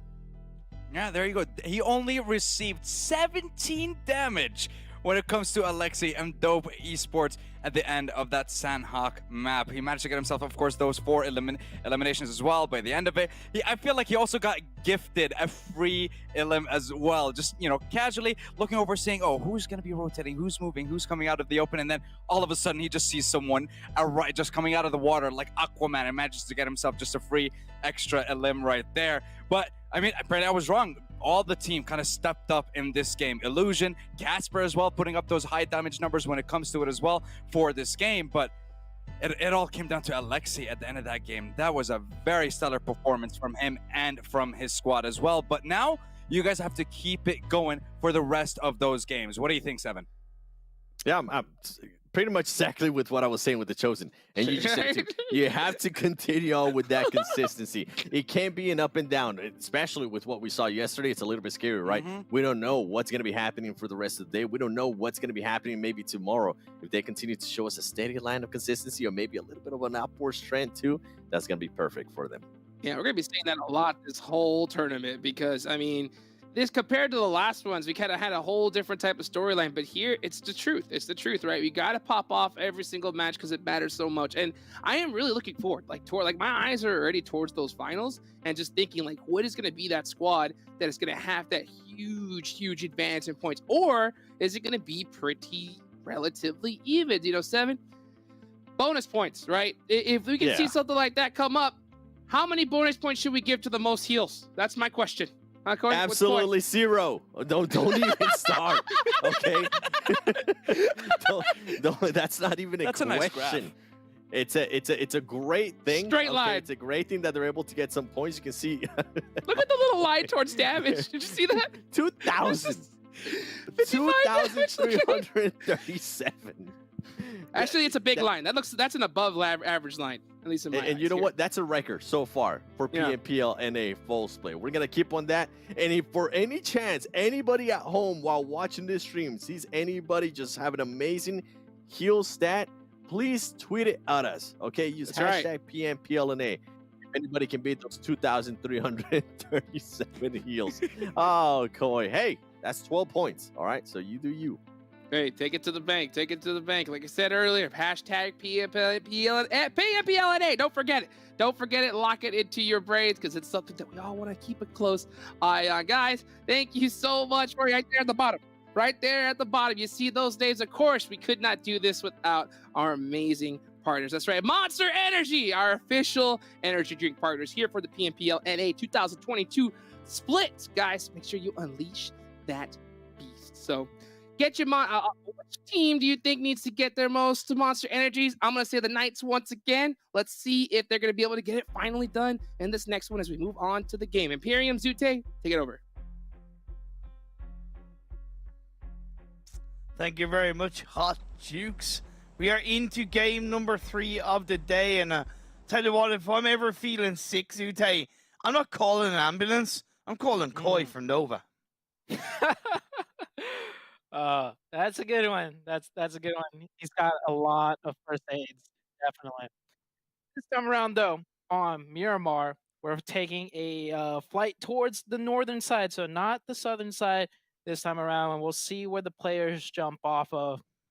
And speaking of the Knights, yeah, I feel like they really do need a Monster Energy, something to get their gears in motion. But you know who's got a lot of Monster Energy pumping out through them? The Panthers, Imperium. I think they are just non-stop chugging along. They're taking that first place overall spot now. They are 4 points ahead of APHELION Esports. And that's when APHELION yesterday had almost a 20-plus point lead over everybody else. Oh, wow. Yeah. Now, one thing to make a note with that lead is APHELION do have a game in hand. It is important aspect to bring on board, especially when we once again highlight the fact that every single game counts and there's bonus points on board leading into the league finals. But phase 1 has popped up and is down on the southeastern side of the map. Those 2 islands are in play, but for the most part, there's a lot of area of the map to lock down inside these early parts of the match.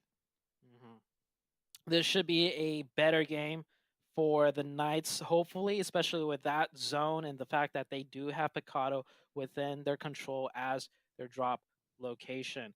I really feel like the Knights are just playing sloppy. Like, there are some games that I'll give them a pass for, but then some games that I'm watching where it's like, you know, I would think the Knights would do something differently because we've seen them do certain plays before and it worked out for them. So I don't know if it's like we mentioned, like Spec being on the team and the synergy is a little bit off, or it's just they're taking some time to warm up here. Yeah. Well, I'm going to throw a little bit of an aggressive / devil's advocate, but still somewhat valid point your way, and curious to know what you think of it. When do we stop going on the narrative of what's happened in the past, right? Back to back. The reason why they're named back to back is because they're back to back PMPL champions, right? As the engagement goes out between Most Wanted and MEZEXIS. You know, because at the end of the day, with this different format, I kind of don't want to, you know, highlight what's happened in the past, because it's up to every single team, whether it's Knights, whether it's back-to-back, whether it's, like, you know, like I said yesterday, Jimi Hendrix, to step up to the plate. And right now, Knights aren't. So in my eyes, they're just not playing good enough. There's, you know, and they're not doing a good enough job. Same with back-to-back. They can't rely on what has been successes of the past. You make a very good point, but my counterpoint is I'm a Knights stan, so I will ride with the Knights for at least 1 week. for the entirety of this week, even if they're doing bad up until the last day of this week, I will still bring them up. I will still be like, when are they gonna show up? Blah blah blah. But after this week, they're still not anywhere like in the top 5, top 6. I'll let it die, and I'll hype them up again when they're playing well, because yeah, I just hype up teams that do well, because that's how I do. And that's okay. Look, I get that, and you're an NA, you know, brethren, right? You have that rich history in the region from both successes and failures of the past for yourself. So I totally understand why you're kind of gonna die on the hill in that regard, in a genuinely good way. It's just, I think it's always important to at least ask those questions and to kind of highlight that angle of opinion in that regard. But anyway, this game is going on. Nova have a strong 3-1 split around the Lambadita, Minas Generales area of the map. There is a decent bit of traffic around that northwestern edge of the circle, with the likes of Angry Amateurs, the HITLIST, and WALLSTREETBETS, as well as the likes of Dope outside of the circle. I'm seeing the Nova team starting to center up a little bit more, potentially getting into a collision with the Knights. That might be the next fight that, you know, pops out soon. But both teams, not really teams that fight early, so they might, you know, take a few shots and then just move on their way and find a different location and position. Both the Knights and Nova, you know, they do prioritize that positioning more than I would say taking the rest of the fights. Definitely not like the styles of the Panther, back-to-back with some prone shots, long range, not able to connect any significant damage there. And everyone's still just kind of rotating and feeling things out. I think this is another favorite spot of the Knights. We see them take this location plenty of times in circles like this, and doing somewhat of a 3-1 split, or maybe just getting some more info for now. Yeah, it's a great spot for Knights to hold on to. It's a lovely area that's in between Lambadita and Los Leones, where it still also allows strong rotational choices to be made, strong rotational recovery as well. Now, Nova will have seen them. The shots are starting to come out, as you saw. Koi replaces the first aids with bullets, at least inside the spade number 3. A lot of space on the eastern side of the map for the time being, by the way, with only 2 teams occupying that area of the map in the form of Star Gaming and Ace of Spades. The Panthers have a long way to go, completely on the opposite side of the map, the western edge of the map, but like we always mention, that is perfect for them. They just get to wrap their way into zones and fight whatever teams they need to and continue on their way. I just want to say I absolutely love every time we see Nova, like during the first 2 circles, the type of splits they hold and the amount of terrain they could control while still being in supporting sightlines of one another. It's just like a masterclass so to say. But we've yet to see the Nova that really starts taking off. Not just yet, but they've been doing, I would argue, a little bit better and better as the games have been going on. Yeah, they have taken kind of baby steps in the right direction, continuing on that kind of positive evolution is certainly not a bad thing. MEZEXIS Esports, 2 eliminations indeed for the early parts of this game. We also saw just in the elimination feed, Korean barbecue lovers and angry amateurs is somewhat engaged. Wait, no, was it Korean barbecue? I could have sworn I saw Korean barbecue lovers. Yeah, one of them got knocked. Elimination feed, if I'm not mistaken. Yeah, they have a player. Yeah, one of them got knocked. But for the most part, it's Angry Amateurs and Star Gaming that's a lot closer together. It was the HITLIST right here. Long range knock. I don't think anything's really going to come of this.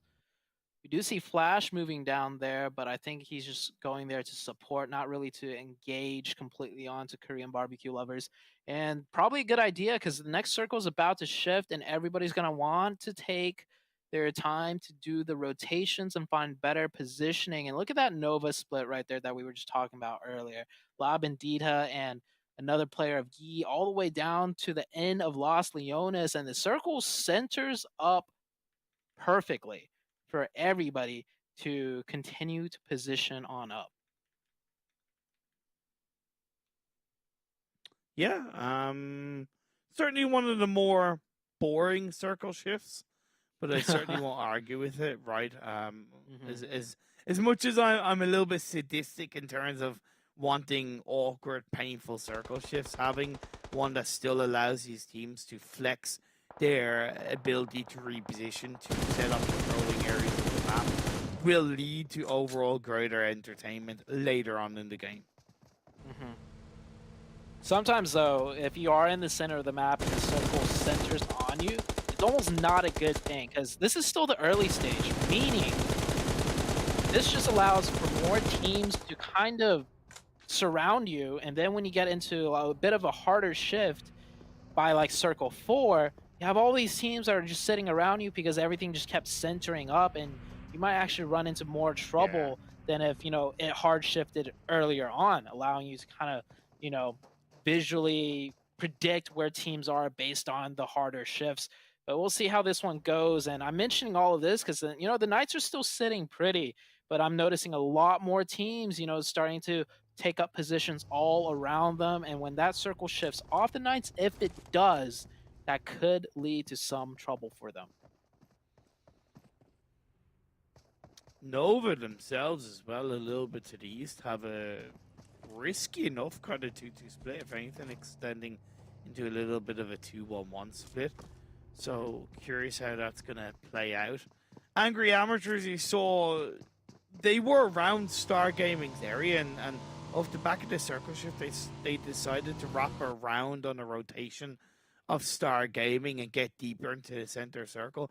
In theory, a great idea, but to me, obviously a massive risk looking to do that without initially getting a knock into Star Gaming, and because of it, they lost the player. Very slow Miramar game due to the way the circles have shifted.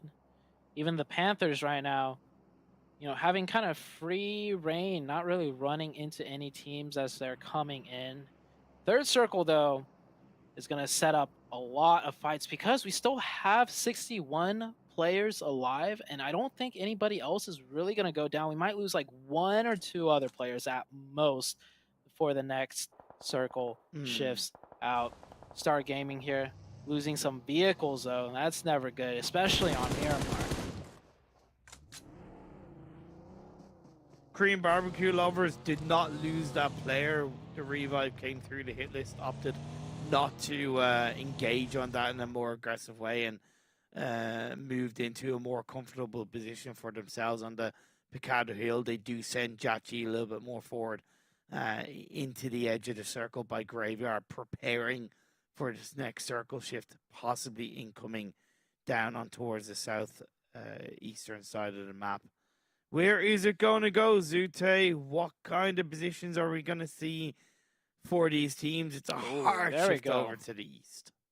Okay, I like this one. The WALLSTREETBETS in the zone. That's going to cause a lot of chaos. At least 2 to 3 teams are going to be posturing up around there. And of course, if the zone ends anywhere east of WALLSTREETBETS, those are always great game finishes because you have those sparse, like, they're not even shacks. They're just like little hay bale fort areas scattered around the terrain. And then you have the sloping hillsides that will come into play too. And either way, no matter where the circle goes from this point on out, we're going to have some great Miramar action and pretty good for all the players involved because it's a very manageable area to fight around in, as Ren taking some nasty shots with the AK, and oh, that is the most wanted team out, done and dusted, blown up by Ren. 2 elimination points for the Nova team. Done and dusted indeed. Ace of Spades have the southern side of that road that kind of splits the circle in the middle. It's a good location to have, but this early in the game is still kind of quite risky. WALLSTREETBETS getting a knock into one of the Star Gaming players, and that split from Star Gaming not quite working out for the moment. A lot of teams doing some wrapping rotations from the north and south side. No one really wants to go through that middle area of WALLSTREETBETS because the terrain's so difficult. And we saw what happened when Most Wanted tried to go through directly down the middle. We had the Nova team that just completely decimated them. And Star, 2v1 situation for this player down here. He does have some support, but he's pretty much isolated as G1 pushes in a little bit closer with that UMP. Cooks that grenade. Don't think he's going to connect anything here as Nesquik has brought back all the way up. Indeed. Pappy trying to continue to suppress WALLSTREETBETS, giving his team a little bit more time to play around and look for a bit of a trade-off. WALLSTREETBETS still up as a full squad. This is somewhat deep inside this phase 3 circle, so possible third parties could come into play for WALLSTREETBETS, right? Especially more so than Star Gaming, in my opinion, right? Dope coming in from the Minas Generalis side, possibly APHELION, Esports as well, maybe the HITLIST, but those two teams are in their own right close to each other. Oh, Korean Barbecue Lovers taking a fight with back-to-back. Korean Barbecue Lovers does have the opening. It's going to be a 4v3 situation, getting extremely close to one another. Killswitch going for that revive while Polo tries to hold back the team, stall for time, and the circle has shifted on to the La Bendita crater fields. A tough area of the map, but it's certainly entertaining. Nonetheless, back-to-back. Trying to fend off Korean Barbecue Lovers. Two teams full of players with a might of experience. Azor, not a player to be messed with. The revive looking to be pulled off. Joey is still in the blue, so he's taking a little bit of tick damage, but that could be a little bit of an ace up the sleeve for Korean Barbecue Lovers. One thing that both teams do have to think about is that time is ticking. 14 seconds until the blue zone of phase 4 starts to close in. Sam tries to reposition, gets knocked down, left it too late. Could back to back up as a full squad, so they're going to look to make that count. And they being cooked up by J-Way, trying to find the bodies of Korean Barbecue Lovers, will tickle Acer down to half health. Joey continues to take that blue zone damage, is forced to move further away. Quan in his own right, this is back-to-back getting on top of Korean Barbecue Lovers. Yeah, I think Korean Barbecue Lovers kind of underestimated who they were fighting. Sam just, with no smokes, tried to just drive away right into the open, and he got taken down immediately. APHELION right here taking a fight with the HITLIST. Trick popping off right there, getting a nice little knock, and APHELION.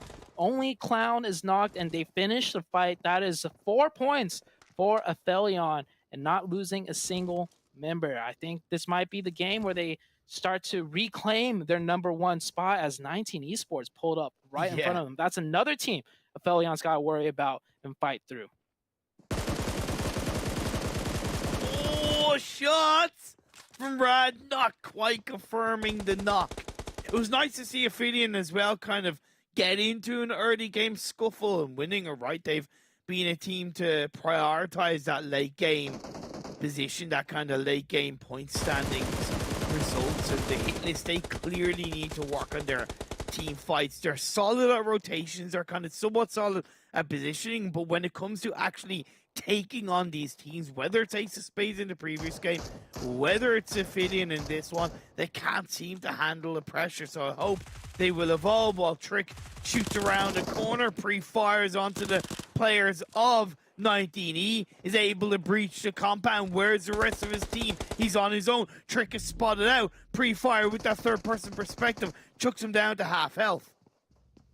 This is not a good fight for the APHELION team. We've seen Trick do massive things for APHELION, but in this situation, it might be a little bit too much for him. Asun throws down a smoke as the rest of the 19 Esports team going to prioritize the zone.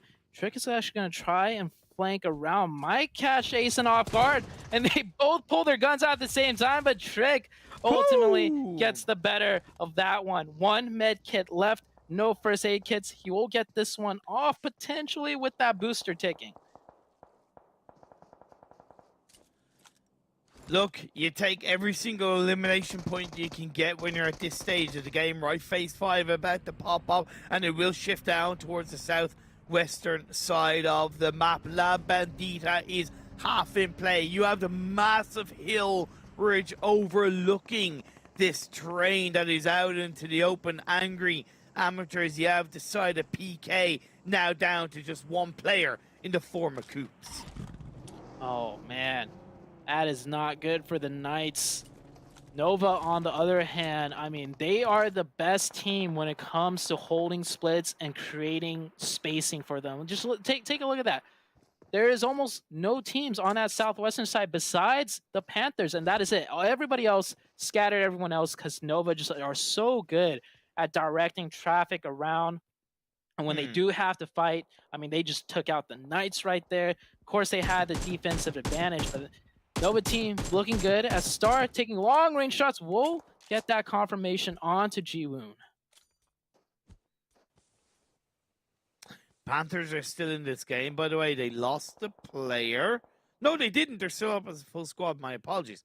Still up as a full squad. They're not quite in the circle down at the southern edge. They have the final player of Korean Barbecue over Acer behind them. Acer is able to get a knock, it seems. Well, Pappy is Star Gaming trying to find his shots on the WALLSTREETBETS. Wanji is going to dip away, but goes right into the side of Ace of Spades. A free elimination point for Nemesis. You'll love to see, but they do need to continue to focus on their attention to the teams around them. And that is the Knights taken out right there. Knights eliminated in the 10th place spot. Korean Barbecue Lover, I do believe Acer was the last one up, will also go down. The Panthers, taking another fight right now with MEZEXIS. They need to get into that shack, and they take down... Okay, I mean, the Panthers are just...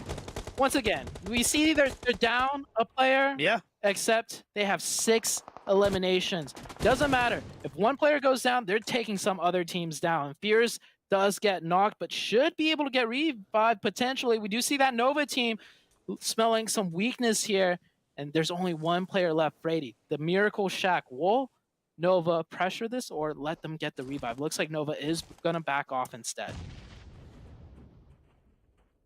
Yeah, I think they recognize that kind of going down that hill could be a little bit of an overstep, right?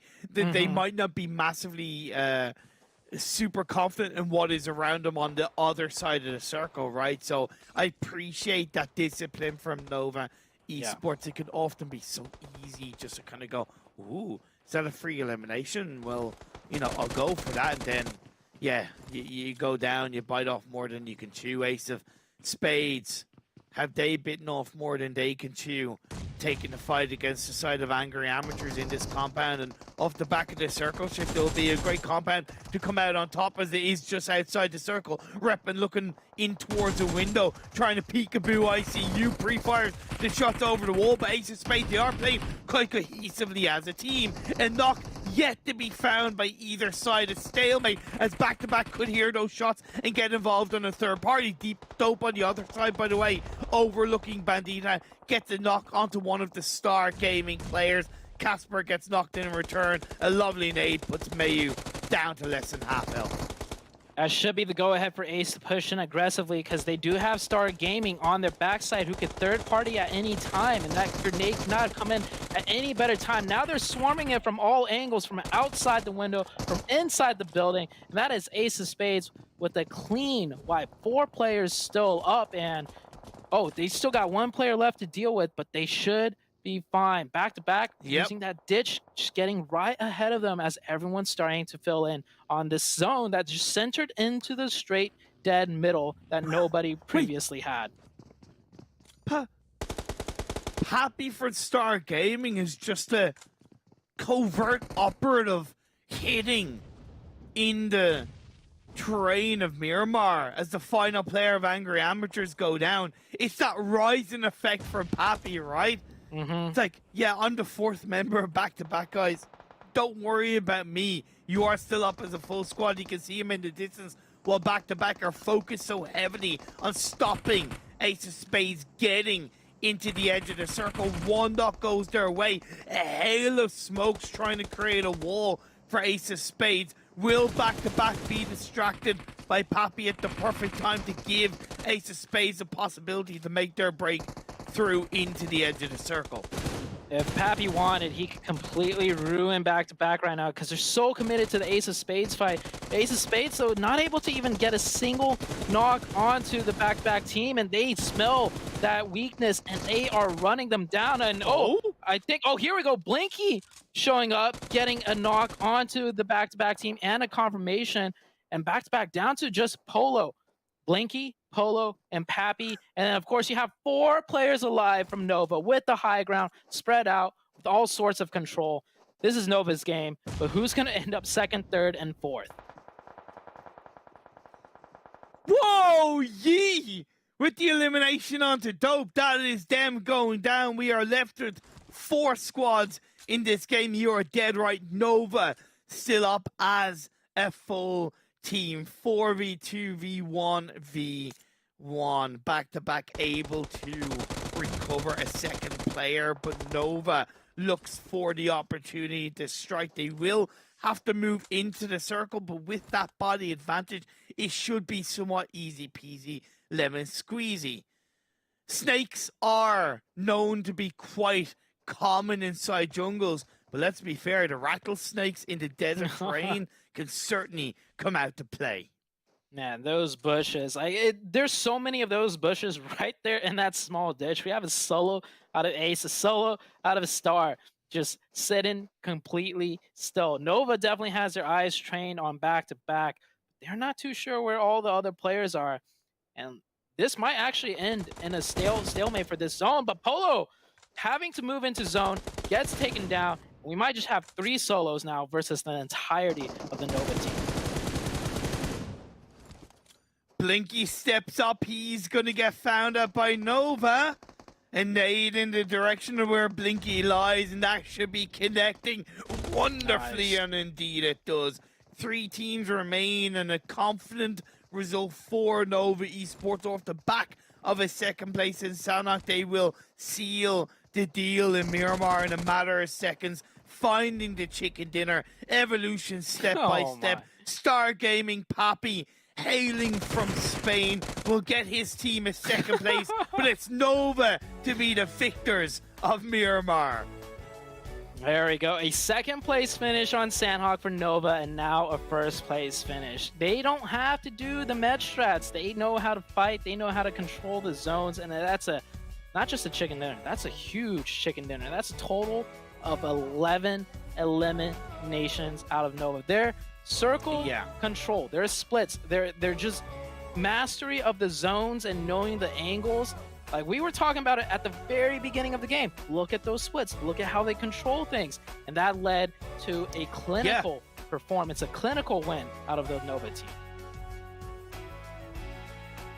Over 2,400 damage is really exciting as well. So well played by Nova in that regard. That little bit of discipline, right, of not engaging on the Panthers, right, and leaving themselves up as a full team was incredibly valuable. But let's head to the highlights, then we'll go back to the desk.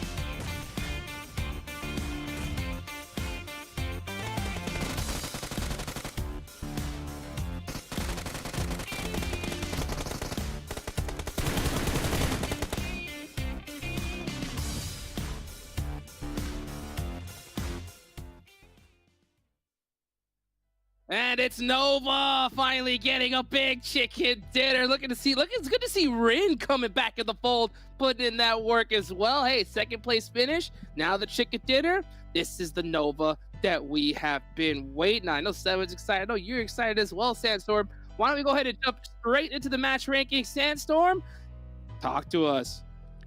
I mean, Nova's, the numbers speak for themselves. They get themselves 11. It could have been 12.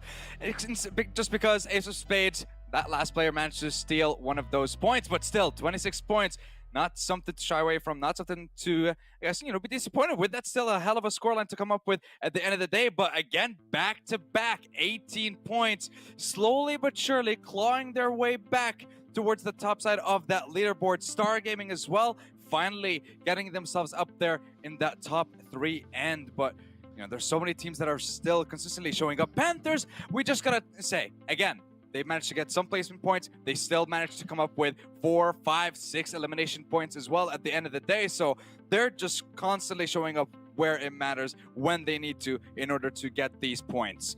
But going towards the bottom, Angry Amateurs, they only managed to get themselves those 4 points when it comes to placements. But the rest, again, I mean, I'm just looking at Pittsburgh Knights here once again, and you got to ask the question of how long are we going to wait until we actually see the Knights that we know and love in those games? Because how many games have passed by so far? 7. We have finished 7 games in total out of the 10, I guess, for the first 2 days, and the Knights are yet to show up. Crazy to see the Knights. Crazy to see the Knights this low so many times. I'm not sure what is going on with them. It looks like Nova's finally woken up. But hopefully we'll see Knights get on that same page. 7, right?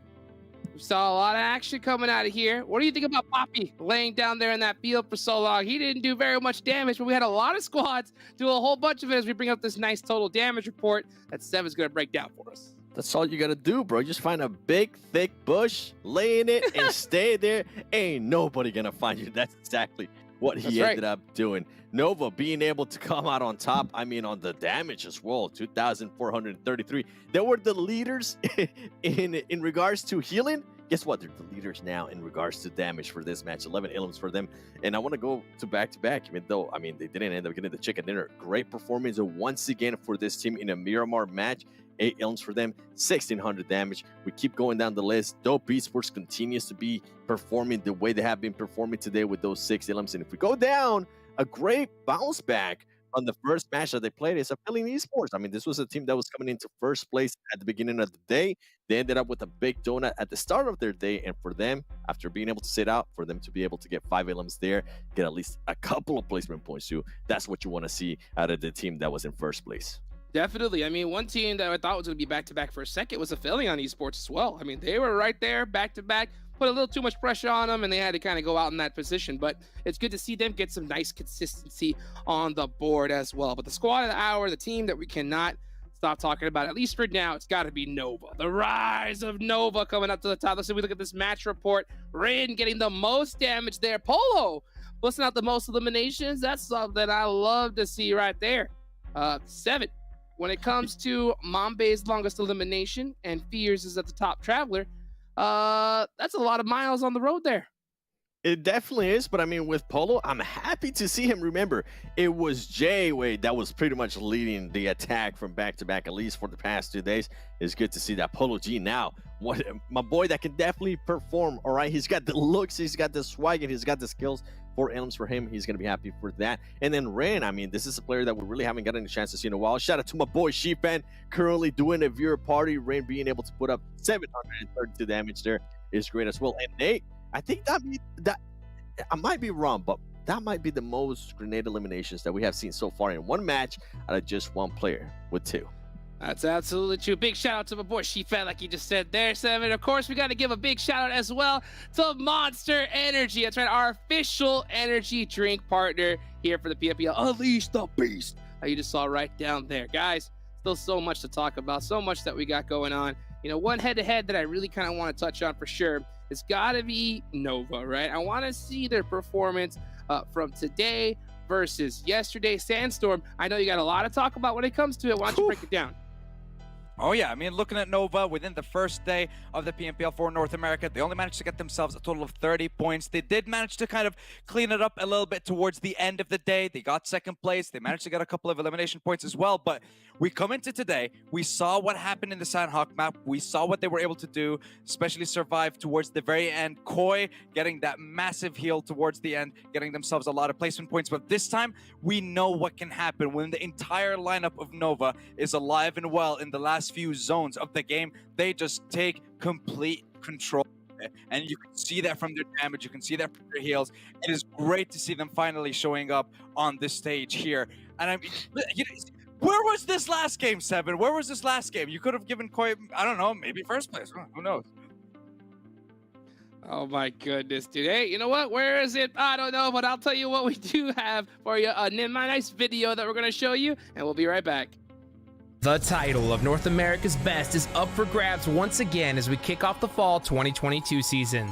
From overachievers to cursed chokers, the lobby is all ready to lock horns with one goal in mind: to win and advance towards the global stage. However, only one will get to call themselves the best of North America. Who among the lot will that be? Well, if you're unsure of picking a favorite, you could start with back-to-back, as they are the defending champions of the last 2 seasons. History is in the making as the back-to-back boys are contesting the NA title for the 3rd time in a row. There are no changes in the roster for the fall season, and Killswitch has been absolutely killing it for the team with his MVP performances throughout all stages. Although it's true that back-to-back's recent skirmishes in the America's Championship Spring 2022 and the PUBG Mobile World Invitational 2022 were subpar, their true fans know that back-to-back will always find their way back to the top. Knights, on the other hand, have let the title slip away from their hands too many times now, and it's high time they step it up when it matters the most: the finals. It's not like the team is suffering from any major setback, but constantly losing players early on in the most crucial matches always comes back to haunt them when the overall scoreboard is released. There's no question about their potential after their pure dominance in the league stage of PMPL North America Spring. It's insanely rare that we see a team averaging nearly 200 points per Super Weekend in a national level competition. But the addition of Spec from Boring Protocol might be enough to lift the curse. Spec is known to be an all-around performer and doesn't lose his calm no matter what's at stake. Furthermore, there's Coops on the roster, who's born ready to bring the wrath of 1,000 guns, leaving everybody with one question, and that is, will he land his 4th MVP title this fall? Last but not least, Nova NA is reckoning for another flawless season ahead with a new formation. Nova's consistency to finish in the top 3 across all stages puts them ahead of any other contender. Given the long format of PMPLs, it's not about how fast you run, it's about how long you can maintain that momentum. And in that, Nova has got back-to-back and Knights beat, who struggled in various stages of the past season. However, there are changes on the Nova roster that might change how the team behaves on the battlefield this season. With QZ, one of the star performers, leaving the squad, Nova Esports' weaknesses will be exposed for quite some time before the new recruits settle in. Every team has their own demons to overcome this season. Watch them lock horns with the best rising talents from the nation in the PMPL North America Fall 2022.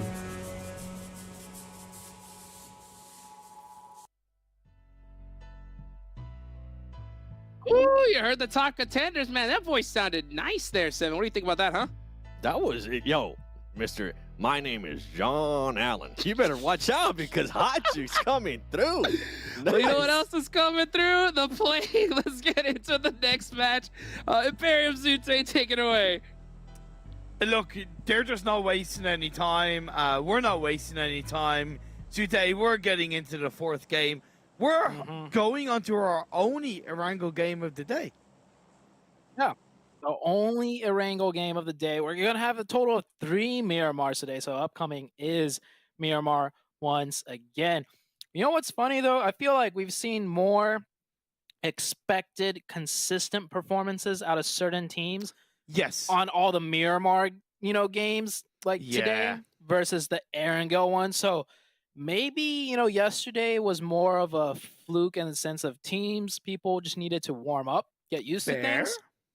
And now, even though it's mostly Miramar, doesn't matter. Teams are starting to, fire on up like Nova Esports. They're starting to do really well. Also, shout outs to the Chosen. They're currently in 4th place overall.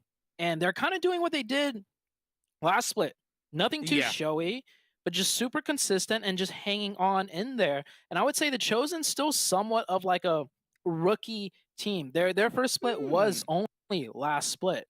Fair. So there's a lot more veteran players and teams that I've seen that aren't doing as well as the Chosen. So I do want to give them some acknowledgement for their performances so far too. Yeah, that's very fair indeed. Nice to see some consistency coming through from a couple of teams as well across at least the previous 2 games, right? Nova with second place in game 2 and a chicken dinner, and you had Ace of Spades with the chicken dinner in game 2 and a 3rd place in game 3. And that's really, you can obviously see it's massively bolstered the overall rankings for those 2 teams, right? Ace of Spades jumping up to 5th, where I think they were in 10th at the start of the day, and Nova jumping up to 3rd. This is why, time and time again, and it's so nice to see that it will be rewarded. Consistency is the key to success. Yes, definitely. And the zone did pop on up. It's going to be a northeastern circle. Currently riding with Fears from the Panthers. Erangel stats on your screen. Average eliminations 12. Really high average survival time. And of course, anytime the Panthers are questioned, their average damage is going to be pretty up there compared to everyone else. They're the only team in the top 6 to not get a chicken dinner. They are currently 15 elimination points ahead of their nearest rivals in elimination standings. They still don't have bad placement points, should I say. In 7 games, it's 39 elimination points, so that's what, 40 and 7. That's not too bad. But it's just how aggressive they've been has been just a beautiful thing to witness. We keep on going on about it, but let's be fair, it's totally justified.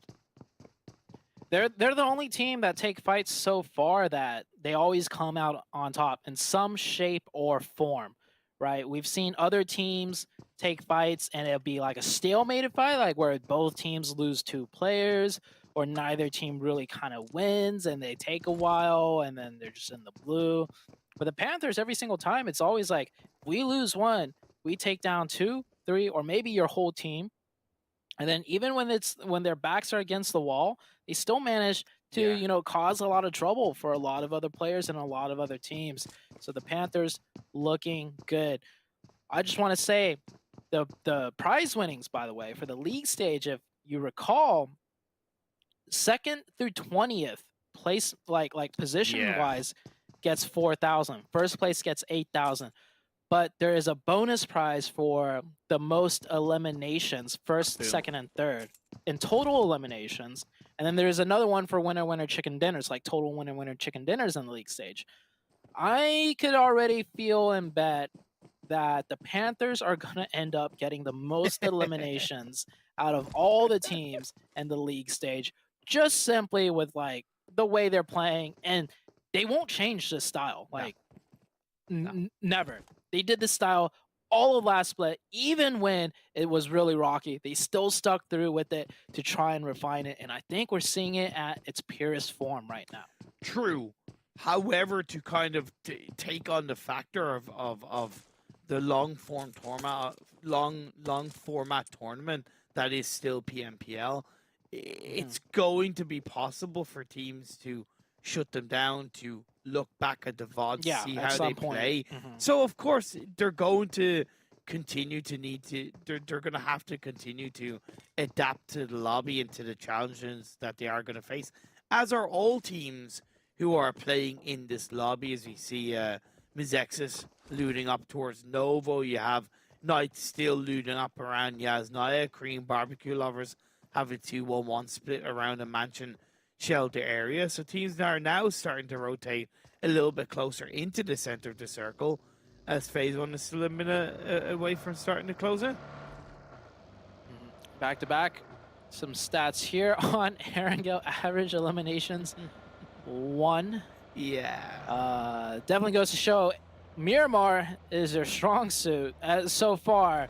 Erangel, not so much, but we're still early in on the tournament. There's time for these teams to really start showing what they got as the days go on, but better earlier than later, because all of these points do matter leading up to the grand finals. Definitely indeed. Most wanted, looting up around Severny, still a clean entry point into the circle if they want to. Obviously, with a pretty solid enough, despite it being on the East phase 1, there's plenty of areas, whether it's deep into the center or whether it's closer to the edge of the circle, that these teams can really manage to hold on to in the early game. There's so many options still available. And, you know, I was talking to some of the players and some viewers yesterday after the matches were over. I was wondering how they felt about the point system, and pretty much everyone says they like the new idea, right? The idea of these points carrying over as HQA, and they get that knock on Korean barbecue lovers, and yep, Kwon does go down there. A very early casualty for the Korean barbecue lovers. Definitely struggling a lot, but as I was saying, like, everyone loves the idea, but there's mixed opinions about the amount of points, you know, teams get, like the 20 points, you know, for first place. And I just want to say, I think a lot of the people that are disagreeing with the amount of points, I think they're looking at it from a very polarized point of view, because some people were saying, like, going into the finals, if you get so many bonus points, the other teams aren't even going to try, because if you have like 60 bonus points or 70 bonus points, like, that's way too many points for teams to catch up on. Which I feel like, I don't know what your opinion is, I'm going to counter with, well, if you really did that bad during league stage, then yeah, you don't deserve a good shot at getting to the top in the finals. But like, second place is 19, third place is 18. Yeah. It goes down like 1 point at a time. So you finish 4th, 7th, 8th. It's not like you're going to have 0 points and then whoever finished. Yeah, so personally, I think the point system, I wouldn't say perfect, but I think it's close to perfect. What are your thoughts on the new bonus point system? Obviously, we haven't really seen it like fully play through yet in terms of these in North America, but on paper, I think it's pretty perfect. Yes, the weight has been kind of put onto that 20 points for first place, but as you correctly pointed out, with kind of 19 for second, 18 for third, and with 3 chances, actually no, sorry, 4 chances to get those bonus points, I guarantee you, at least between the top 3 or 4 teams, we will see a maximum of like 15, maybe 20 points leading into the finals. The spread. Right? Yeah, the spread. So that's going to be chicken dinner. That is definitely manageable. It's about rewarding the teams for their consistency, for the journey, for the fight in through the league stage. I definitely agree. The whole emphasis is we want to reward the 3 weeks versus just 3 days of play, right? So to put it very blunt, if you sucked for 3 weeks, you don't deserve to have a chance at a, easy comeback in 3 days time. So, I mean, some people still might disagree, but we'll see it, in full action as we, go throughout the days leading up to the finals, just how close that point spread is. And I bet you there will still be an upset of some form coming into the finals, even if a team is sitting really nicely due to their bonus points. Like, I've seen it in multiple other various tournaments where just because you're first place heading into a certain stage, it is almost rarely ever the case where they just hold on to it. Yeah, couldn't have said that better myself. A very passive start to this game. We've only lost one player, still 63 alive. Every team is inside the circle, bar 2, which is Star Gaming and the Panthers. We're getting set up for the calm before the storm, right? Just teams opting to focus a little bit more heavily on towards the center of the circle and around the mansion prison shelter area. One of the teams that's not in the zone, the Panthers, right? I almost feel like they purposely want to sit in the blue for a little bit. Okay. Just so they can make sure nobody will be behind them rotating in from the very start of Circle 1. Because they want to take... I feel like anytime they see an enemy player, they want to take a fight. And if that's the case, they want to be like 99.9% sure there's no teams behind them. So they stall out their rotation for a very, very long time, and it works for them. So, like, keep doing what works. Don't change anything. As we bring up the map, here's where all the teams are positioned, and yet the Panthers in the blue on Military Island. And where will this next circle shift out to? I'm hoping it does center up quite nicely, right? Just to kind of lay in the calm before the storm narrative. Hard shift over to the east wouldn't be a bad thing. We did see a similar kind of phase on a phase 2 and even phase 3 that kind of prioritized the water side in yesterday's Erangel games, if I'm not mistaken. Actually, it was the first game, again? And this is very similar. Yeah. I don't know if the circle like algorithm has been changed or something, but we would rarely see circles over here like ever on Erangel. Maybe once in a blue. Military circles are more common than this, I feel like. Definitely. Yeah. So twice now on Erangel. Well, at least teams are somewhat familiar with this circle now since they got a chance to play it already. And you could see the panic already. Like everybody just suddenly trying to congest to those, popular spots that really rewarded teams from the other day, and teams are already clashing really hard. Like ants on the ground, trying to avoid the rays of a magnifying glass scattering across the lands of Erangel. Learnings to be had from yesterday's game. You see THIRDEYE locking down a very similar position that they had in that first game of yesterday, and APHELION Esports will want to consider the fact that there are more likely going to be a hell of a lot more teams looking to take a strong position away from them.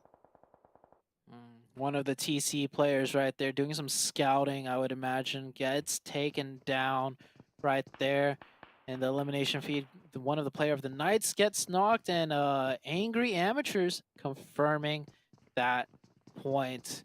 So many teams already just postured up in the zone. They were ready for something like this to happen once again, and it's just I know this is Erangel, but already by Circle 2 with so much water in play, it's not looking like there's a lot of options left for many of the teams.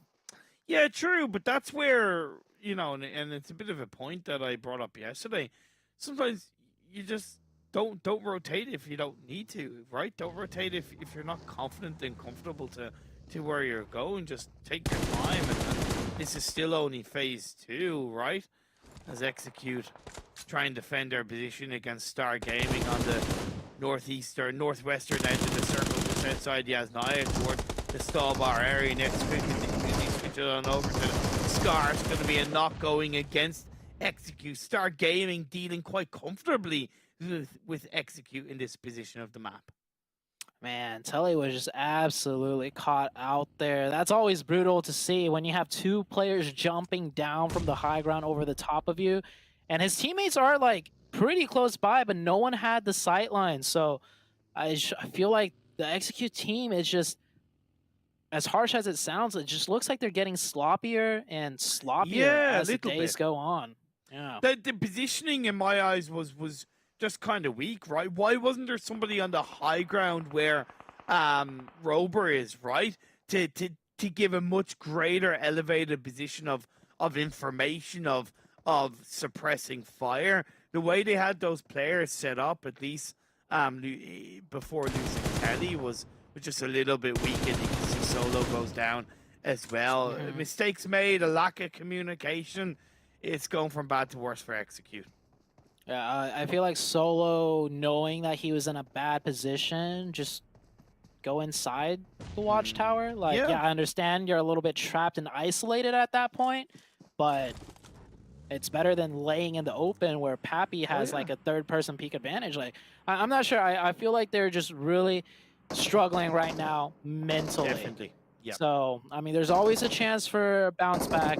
We've seen it happen before, especially when the mental is questioned. Like, once again, players that have a lot of skill, it's not meshing right now for them, as we are down to 53 players by Circle 2. Yeah, so this Circle definitely punished a lot of players. If you take a look at the right-hand side, the Knights down to 2, 19E down to 2, 4 Bros down to 2, Execute down to 2. Many teams suffering heavy casualties.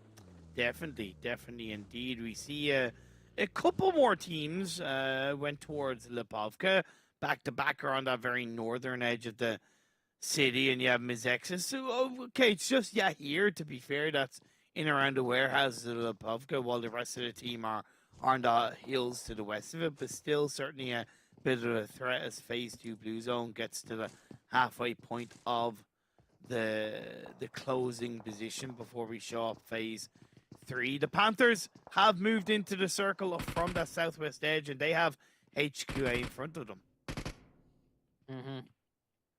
Circle about to shift out on to the third one. I would love to see a hard shift towards the Panthers, like just complete opposite of where everyone is, just to see what the Panthers could do when they get like the circle to them. And as funny as it might sound, sometimes teams that are so heavily strategized on chasing the circles, when they get that circle shifted back to them, they almost suffer in a way where they don't know how to capitalize on it, right? Yeah. So they're like, we don't want to sit still. We want to move around, but we're in a good spot. So I guess we just sit, and then teams might, end up circling around them. But we'll see where this circle goes. Going from Circle 2 to Circle 3 right here. And it does go east once again, keeping the water in play. Pretty much almost the exact same zone as yesterday. Wow. Deja vu, my friend. Deja vu indeed. This is not day 1 of PMPL North America. This is indeed day 2. You are witnessing a lot of similarities in the circle shift. There's certainly no similarities in what could be the results of this game. 19E, they may be down to 2 players, but not without being able to do a bit of work one either side of the road. That's going to be Ace on knocked down before being able to confirm the elimination point in their favor. Great response from Pappy to put those shots out and allow his teammate to stay alive. Yeah, Aeson was just about to, fire off some shots to confirm that point, but Pappy in perfect time. Now, Baby Tang stuck in a shack, and nades are being primed. He is not long for this world unless a nade back. Oh, that's a two-piece. A two-piece. Baby Tang spoke too soon.'s got another one. He's got 3 more in hand, and with teams encroaching upon them, Star's actually going to leave. They're going to cut their losses and leave. That's going to be 2 more eliminations for Pappy Tang, and he might live to fight another day.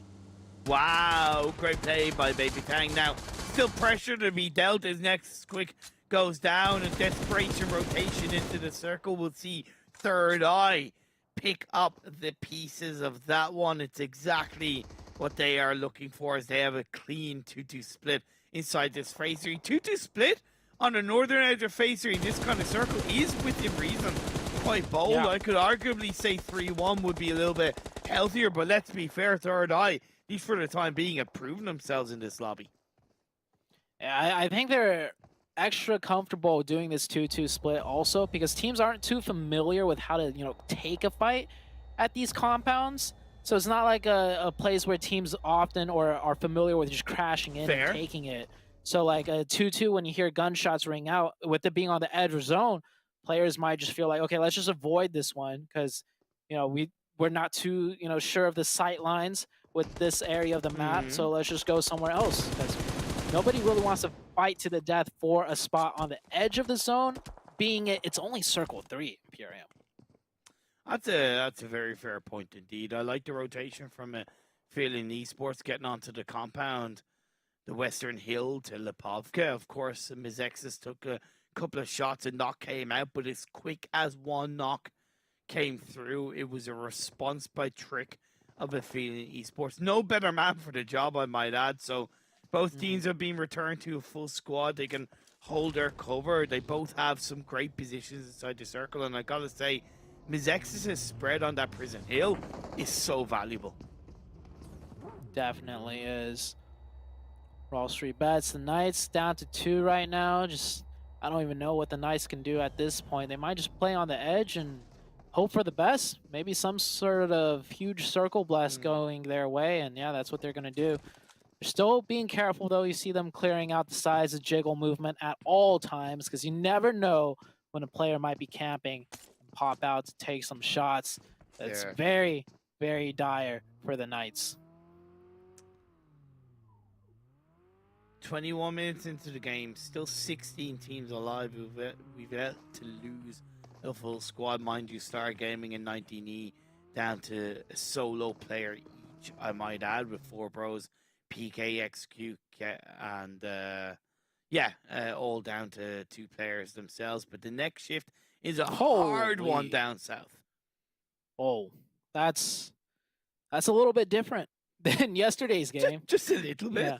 Just a little bit. I mean, this is going to be a fun match because right now the center of the zone, no hard cover, but it's just those kind of hills that dip in and out. You see where MEZEXIS is right there.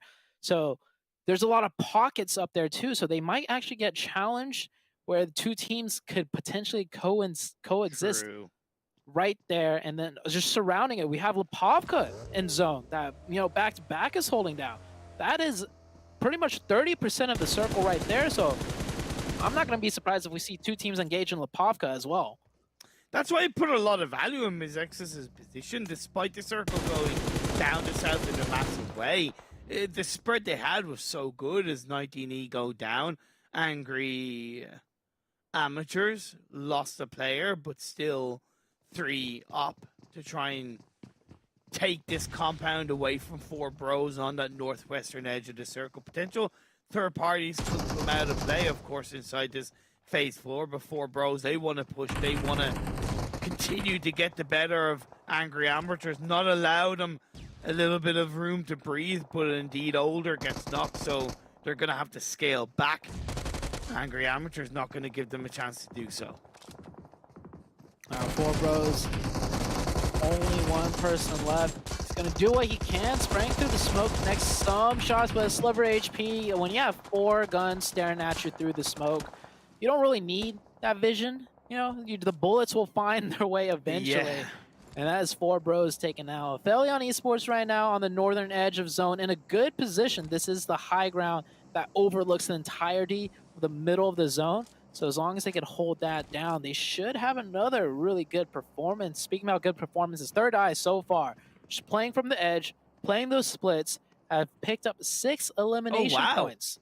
Yeah, so doing really good work. Somewhat came out of nowhere, to be fair. HQA as well. I really like what they're doing against the likes of WALLSTREETBETS and even MEZEXIS, because even though they have the circle, they're on the kind of shorter side of the road, so they kind of know that there's a high chance they're going to have to cross our road. So getting a bit aggressive now could create a path into the edge of the circle on phase 5. Execute right now down to one player. Maybe he might get that revive here, but THIRDEYE coming in. THIRDEYE right now. Okay, yesterday we were talking about the points, right? Too many placement points, not enough elimination points. Today, they are racking up those elimination points. 8 elimination points already. Still 4 players up, and there's still a lot of players left for them to take down as the circle continues to close. THIRDEYE playing completely different today. Looking a lot sharper, looking a lot more cohesive, and certainly hungrier for those eliminations. APHELION Esports still together as a full squad. They've chosen to crest the hill of this compound that they've had locked down for the last couple of circles, and it's a good hill to hang around on as they push forward onto the chosen, not allowing them any possibility to move. And that's as cohesive as it gets, right? Pushing outside of the circle to get that squad wipe. You love to see it, but now THIRDEYE looking for the third party. They heard the shots, and they're going to strike like an iron fist. Oh, man. Once again, it's Clown. I feel like anytime APHELION has 4 players up, the first one down is always Clown. He's a meat shield, bro. Yeah, I know 7 called out Clown, you know, earlier at the start of the day, and he's still struggling, man. But hey, everyone's got to play their roles, and maybe he's just playing the role. It doesn't matter. APHELION's still doing really well, so we'll see how this continues as the next circle. Imperium straight in the middle on that hilltop side of MEZEXIS Esports. I know they lost a player at the hands of HQA, but indeed an absolutely perfect shift in their favor. The open field's going to be quite difficult. You mentioned the pockets that could still be in play on that kind of southeastern edge, so it's something they will want to consider, especially having lost a player. Back to back as well. By the way, did third party a little bit and stab the THIRDEYE in the back to get a bit of a cheeky knock-in elimination point. MEZEXIS with 4, APHELION with 4. Quite a few teams still with 4. A lot of fighting power left to be had. Korean barbecue lovers though, Sam L, or I guess he just goes by Sam now with that DP, lines up 2. Not able to get the third. He has 6 grenades in hand. Will he put one to use? Throws a molly first. Not enough time, maybe with the blue zone pressuring him. He's going to go for that 1v1. I think he will indeed clutch that one out. That is a 3-piece right there for Sam. And gets the first aid off. And will he go for the drive in? It looks like he's going to go for more meds as the Knights now taking a beating from THIRDEYE. Tensa, 1v1. Perfect experience by Sam laid out to get that 3-piece onto the side of the most wanted. PK will technically get the squad wipe, but they're instantly going to go down. Actually, no, sorry, it wasn't quite the squad wipe. MEZEXIS still have a player up, but they will go down in the process. HQA are going to clutch up. They squad wipe MEZEXIS. They will get that hill inside the circle, and more importantly, unless the Panthers push down, they could get back up as a full squad. I don't know why the okay, maybe they are. I feel like the Panthers were definitely close enough to hear all that commotion, all that gunfire. But HQA might end up getting a full reset here. Moso, just spray through the smoke. I know you have more than enough bullets. It's the late game. No need to conserve it. He would have hit some nice, nasty shots, but either way, I mean, Panthers have up 4 in the late game. There we go, Chico. Of course it would be. Chico's got that killer mentality. That killer instinct, Zutei. It's just so good to see, and that leaves HQA down to just one player, and inside the smoke, one knock is gonna put down on the Friday, but with that teamwork being played through, that's a clean squad right for the Panthers. No disrespect to Moso, but you know that saying, built different? Yeah. Chico, he's got that killer mentality. He knew something was up with all those smokes, and that destroyed the entire team. So Chico really making that play happen for the Panthers. And that might win them the game too, because from this position, they have a nice coverage of area to use, and they won't get third-partied either. Oh, Sam has to run into the circle, and that is Korean barbecue lovers going down, but not without a little bit of a distraction in which J7 steps up, gets a knock. The Panthers, not quite the winning position just yet. But let's be fair, with still 5 teams left alive, it's anybody's game. APHELION Esports are rocking around a corner. Polo's down on his knees. Killswitch gets to revive as far as I know onto J7, if I'm not mistaken. So back-to-back still not out of the game just yet. Oh, but being pressured from 2 sides, I think they're going to be done for. It's just Killswitch at 1 HP and a full team of APHELION pounding away at them. Nades either side, pressure from all angles, you said it. It's probably going to be down in the woodwork for back-to-back, and all it took was that one juicy 3-point nade from Zuki of APHELION Esports to take out the side of back-to-back. Still a good, strong result once again, and especially in their angle for back-to-back, they can feel a little bit better in the fact that it is stepping up in the right direction. But as this game continues, we've got 4 teams left. Angry Amateurs out of nowhere. Star Gaming once again surviving as a solo. The Panthers and APHELION Esports.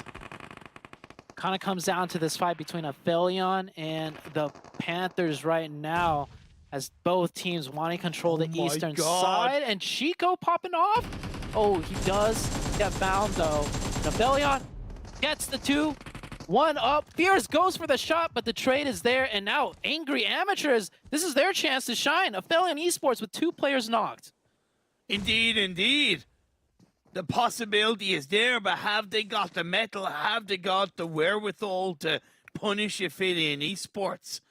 I think they have a little bit of an idea that this final solo is still inside, but he goes down at the hands of Angry Amateurs. 6 eliminations and counting. APHELION Esports nearly lost a 2v1 in the very first game of PMPL North America. Will they be able to turn this one around back up as a full squad? They have a 4v3. This is going to be a little bit trickier, but with the circle of Phase A shifting over to the east, it is up to Angry Amateurs to make the move, to make the push, to make the fight go in their favor. 1 player is knocked down. It's going to be a lot tougher. Zute, just 2 left alive. Covering behind the shack. You see Mayo's prone down. He needs to start to get a little bit violent. He needs to start to get a little bit loud. Create that distraction point. I know he's on his own, but he still needs to take a risk. High risk, high reward, as APHELION Esports are looking down at the bottom of a barrel to secure another chicken dinner in their favor. Take that top spot back away from the Panthers, as they had lost it earlier on in the day. Trick sends it around the corner of the warehouse, finds 1, finds 2, just 1 more victim in play, and although it's a knock against them, it's gonna be that squad up. It's going to be APHELION Esports.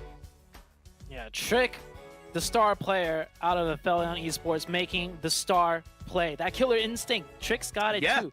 Flanking all the way around while the rest of the team kept eyes and pressure to open up with that 2-piece. And of course, the last snake did manage to get a knock, but like as you called it, at that point, it was done and dusted. Still an amazing performance though for Angry Amateurs, probably their best performance. But APHELION Esports, I think they're taking that first place back with that chicken dinner.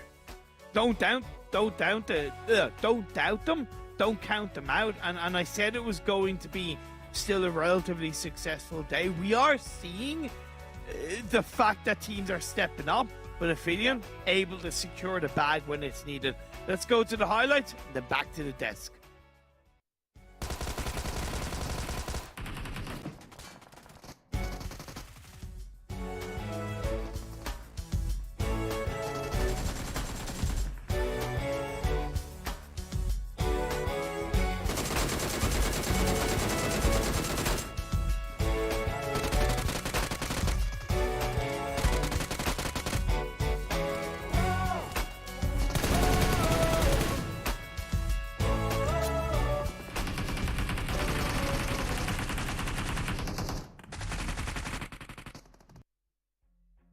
APHELION Esports getting 2 chicken dinners today, and they clapped yesterday. So, man, are they going to go on these leaderboards that we'll end up seeing here sometime today. Let's take a look at the course of the leaderboards and match ranking here for this last one. 27 more points added to their total here, 7. Yeah, and a big surprise. I mean, besides the APHELION Esports being able to get that chicken dinner is Angry Amateurs. This was a team that's been struggling so far on both days, and for them to be able to secure that second place finish, I'm sorry, I'm gonna have to do this to you, Angry Amateurs, right now, but I feel like when the player from APHELION Esports was down, Angry Amateurs should have tried to push a little bit more. They should have tried to use a little bit more utility if they had it accessible. But hey, nonetheless, second place, can't be mad at that. The Panthers, you were saying it too, Hot Jukes. Between APHELION Esports and the Panthers, could they become the back-to-back and Knights now? Is that what's going on? Oh my gosh. Oh my goodness. I mean, I guess. I mean, because this is where I kind of expected to be those 2 squads, you know, back-to-back of the Knights to be exactly where they are. But now, I mean, the Panthers, APHELION Esports, have just taken over. But you know what? Like, you know, then again, the Panthers do have Chico, you know? So maybe that was the little tool that they needed to add here. As we look at the rest of the leaderboards here, the Knights, again, only 2 points. Whew. I have no idea what is going on. Eventually, I mean, with this kind of performances, we're going to stop talking about it. And that's something that you hate to see here, at least in the first week. But still, a lot of gameplay left to be had. Hopefully, they can kind of rise up and just shut everybody up like they've done in the past. But we'll see if that's going to end up happening. Let's take a look at the total damage here of that last match. And this one's going to go over to you, buddy. What do you think about this one? The Panthers was 7 kills.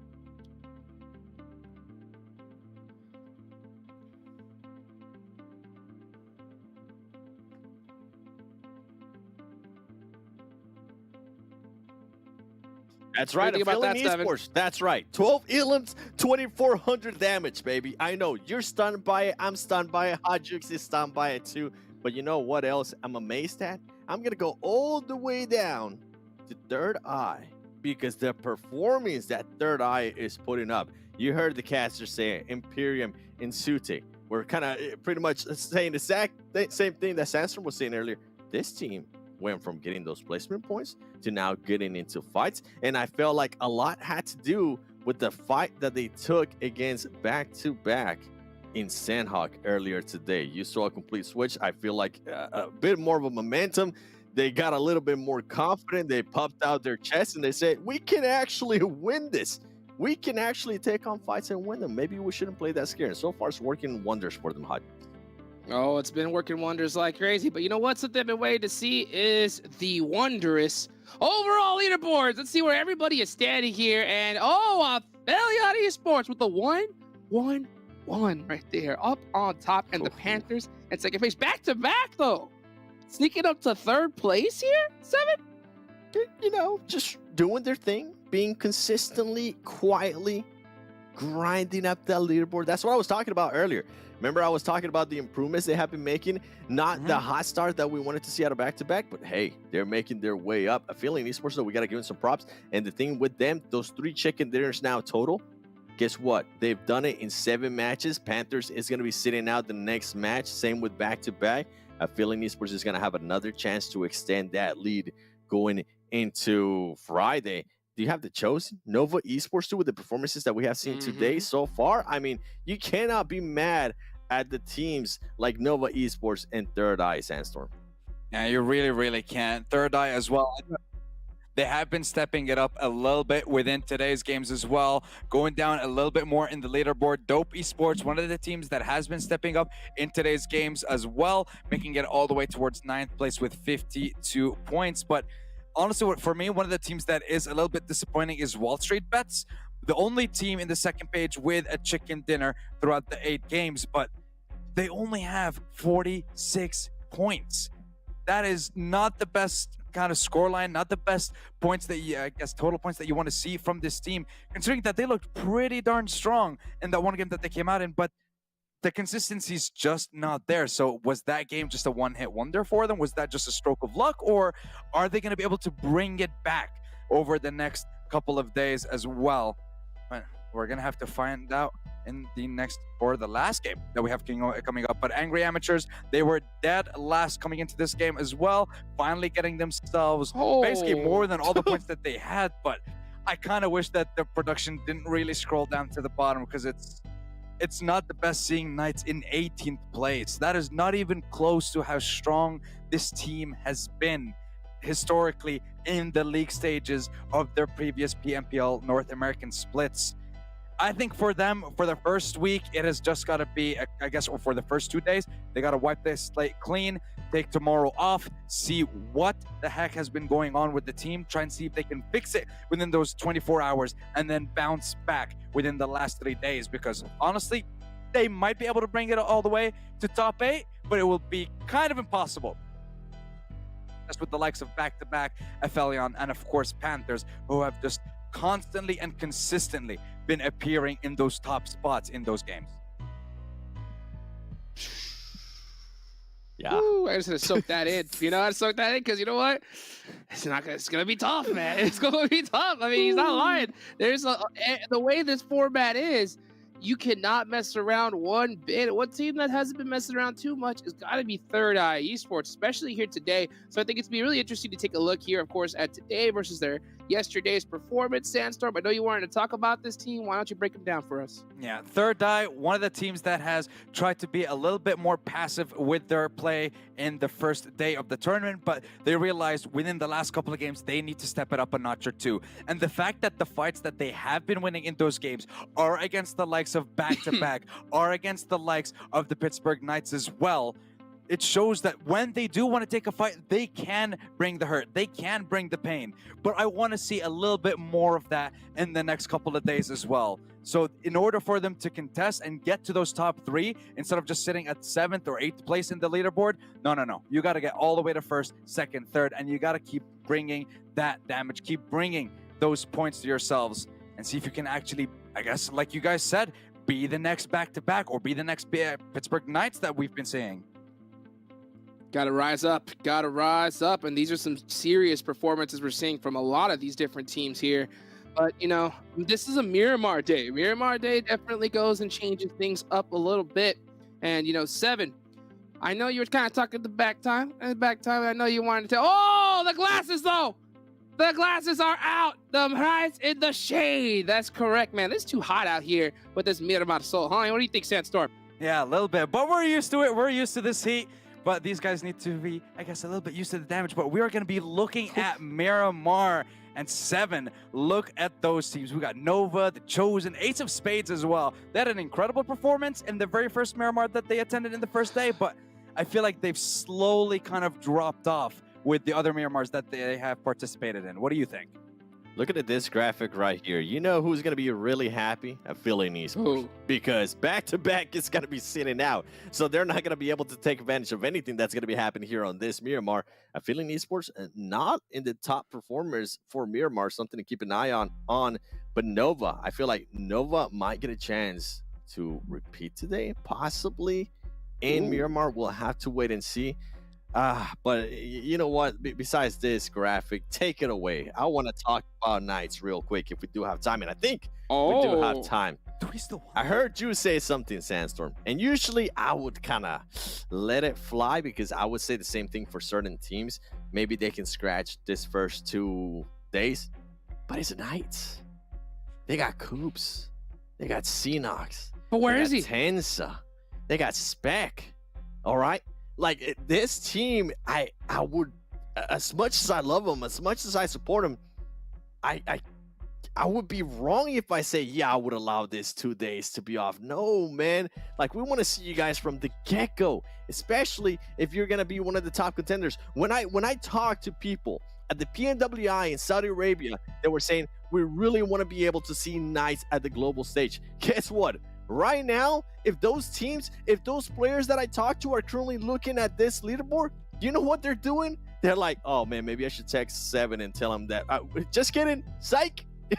We don't want to see them anymore because right now, I mean, in a way, I know it's just 2 days, people, but with how much hype, with how much we expected out of this team, they're a bit of the laughing stock. And I was looking at YouTube chat. You guys are absolute savages, okay? Classic. By the way, feel free to tweet at us. Use hashtag PMPLNA. I would love to see what everyone at home thinks about how Knights is currently performing and also some of the other surprises. I know we talk about a lot about Knights, and it's because of the legacy that they currently have within NA, but a lot of the other teams are surprising us, Hot Jukes.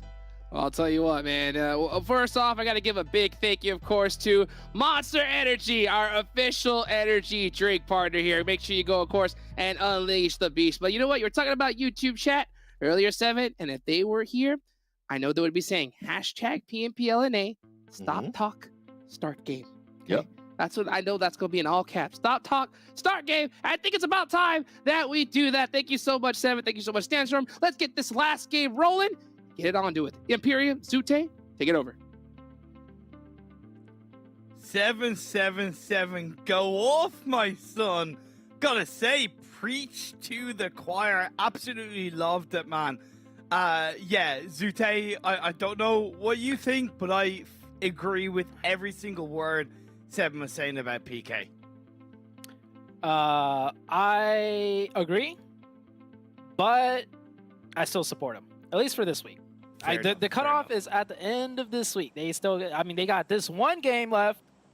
They got a 24-hour break, and then they got 3 more days, which is a lot of games to bounce back. But if I'm completely honest with you, I kind of like the narrative of some of these other teams that, you know, we didn't really know, that we're not really familiar with, that really starting to show up. And of course, you know, I've given a lot of credit to the Panthers, even last split. So they're one of my favorites right now because it's like I'm seeing it finally work the way they wanted it to work. Even though they're not playing in this match, but man, and APHELION, first place, and they still got one more game to play right now, and second and third are sitting out. It's good. It's just like yesterday. They get another chance to extend their lead again. This APHELION team. Hold on. I questioned you at the very beginning of the day. Is there today's performance going to be as, you know, good as yesterday's? And I immediately shot it down. I was like, I don't think so.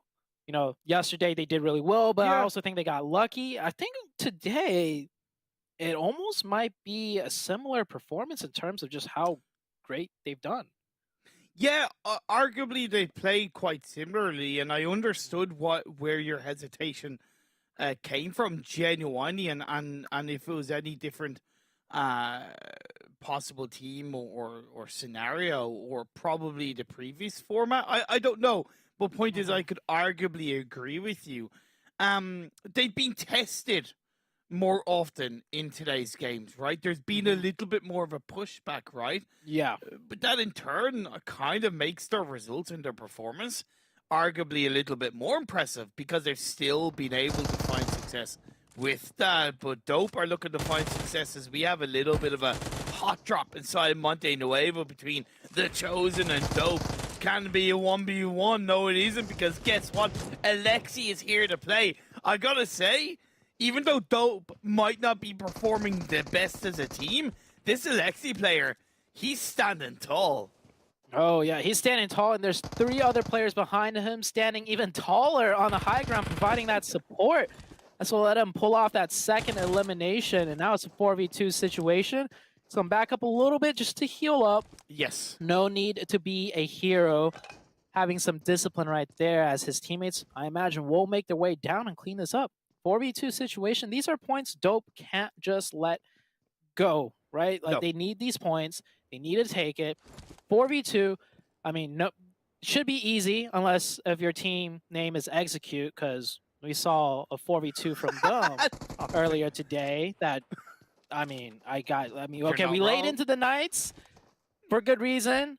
I mean, that 4v2, a team of Execute's experience, like, the players, I mean, we gotta, I mean, shots all around, right? But Dope, of course. I don't know what Dope is doing. They definitely could play way more aggressive in a 4v2, but they're being really passive right now. Especially because of the fact that Phase 1 popped up and it was quite heavily down south, so they have such a good opportunity to get into a really good early game position, but by taking as long as they're taking to in any way finish off this engagement, they're losing looting time, they're losing rotation time, and they're losing focus, to be honest. So, yeah, you're dead right about the fact that Dope could be way more aggressive. And it only gets harder the longer they take, because now you have to clear multiple buildings where, you know, and it, as a competitive, ex-competitive player myself, it is so annoying to have to group up with your teammate and run through every building, every room to clear out a potential camper in some random corner, right? So it's like, they knew where those two were, so just start running down. Like, even if you run down in the open, chances are you could put some damage back, if not, you know, get the trade and then get it done with. But, I mean, maybe next time we'll see that out of Dope if there's another hot drop, but kudos to them for picking up those 2 points still. They played around Alexi very well with those supporting sight lines, so that was very well done by them. I really love this phase on Circle, by the way. I've been a consistently big fan of southern side circles in Miramar, because the high ground mountainous terrain of Minas de Val, south of Los Leones, just to me creates a lot of spiciness and creates a lot of tests for these teams to get the better of. I agree. The high hills on the southern side, I would say, is more enjoyable to watch than the northern high hills. Like Crater Fields, it's too steep, right? Whereas the southern high side of the hills, it's like a huge expanse of just mountainous terrain. So like everyone could get a chance to get on the high ground, and you can't just hold one spot and immediately like gatekeep everyone out and just control everything, right? It makes it a lot more dynamic. And I think we do see a lot of teams starting to rotate down there to take advantage of those numerous high ground positions. And there's still always a chance it might go to Los Leones if the circle does go that way. I think Four Bros are missing a bit of an opportunity, at least at the moment. Okay, they seem to be sending one player towards a church compound.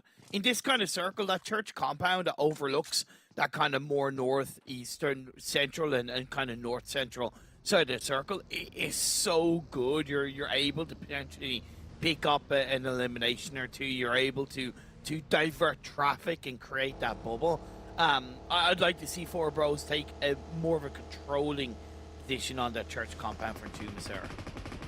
I would agree with that. That church compound is very strong. MEZEXIS staying inside Los Leones, getting some shots off Nova. Oh, wow. Notorious for losing a player early on rotation, at least in day number 1. Is it going to happen right now? Way. Oh, I'm surprised he didn't turn into the water fuel tanks. I know, right? Yeah, that... Well, I mean, they deserve to lose a player there. That was, I feel like, a tier 2 player would have even decided to turn into the water tanks, at least to get a heal off. Yeah, it's true, and that might sound like heavy shade, but it's true. Like I often, it was a tier 2 move. Tier 2 move, not moving into the water tank like that. But look, Nova continue the trend of losing players early on, and Dope, we're 7 minutes in. They got the first 2 eliminations within the first minute, so they've wasted roughly 6 minutes in Monte Nuevo. That's really poor, Dope. You gotta do better than that. You will pay the price later on down the line, and hell, it's still going on. There's still 2 players of the Chosen left alive, and with smokes going down inside the upper floor, vision has been taken away from the side of Dope Esports. Yeah, I mean, as long as they like get these points without losing, without losing, it's better, right? Then it's better than another performance. But I feel like even if they lose one player here, for a team like Dope, that's still an improvement, because they have been struggling a lot, and a very nice angle, playing it patiently, does find one. Now Gotcha with the S12K, I don't even think he hit anything. Yeah, all of Dope full HP. So Dope pursuing them down. They get it done. Just a bit later. But here's the consequence, and it really frustrates me. The hit lists have gone ahead of them. Korean barbecues are much closer behind them. They cleaned that fight up 4 minutes ago. wouldn't be the case. Dope Esports have made their job so much harder in this game. Yeah. They still have 4 players still up, and I know this is not Dope's play style, but Fair this enough. early, you know, they could pull the Panthers, right? Just come in later and keep 4 up and just fight their way in. Like, yeah, they lose out on positioning, but honestly, positioning in this type of first circle on Miramar is a little bit hard to, you know, get a good positioning in because it's so dynamic, right? Because you have the giant mountains, and then you have the huge low ground in the middle, and then you have the mountains on the right hand side, and then maybe Los Leones, so that even if you put yourself dead in the middle, there's still going to be a lot of varying terrains that you might need to cover as a circle shift, and with more teams around you, that could also put you in a tough position. But I do agree, just as a general point, it's always better to finish fights quicker rather than later, for sure. It's that kind of fundamental, right? Yeah, it's a fundamental. Yeah, it's that fundamental. That's what I kind of got frustrated about. You are right in this specific situation. It's not as important to kind of get a controlling position in phase 1. We did see phase 2 pop up, by the way, and it's centralized quite nicely away from the majority of the water. Still a lot of land and terrain in play, of course. A few teams inside the center. That's 19E, Knights, 4 Bros. They're still on that church side compound, and APHELION Esports also down towards that south central part of the map. Angry Amateurs doing... I noticed last game they did somewhat of a split too, like a huge 2-2 split. Once again, doing a 2-2 split. Quick trade. MEZEXIS, though, 1v1. Skur doing a little quick peek, not really getting any connections there, but Skur will get that one with the UMP. Oh, wow. Where's the support, though? MEZEXIS is here. Is the rest of his team here? They have to be. They'll want to be. Molly goes inside, puts Skur back in a corner, and they say nobody puts baby in a corner. Well, certainly MEZEXIS have put Skur into a corner. He jumps out, goes down, and on the other side, Angry Amateurs getting engaged upon by the side of Nova, and they go down. It's just simply biting off more than they can chew, right? Being a little bit too greedy, holding on to that 2-2 split, even though it's only phase 2.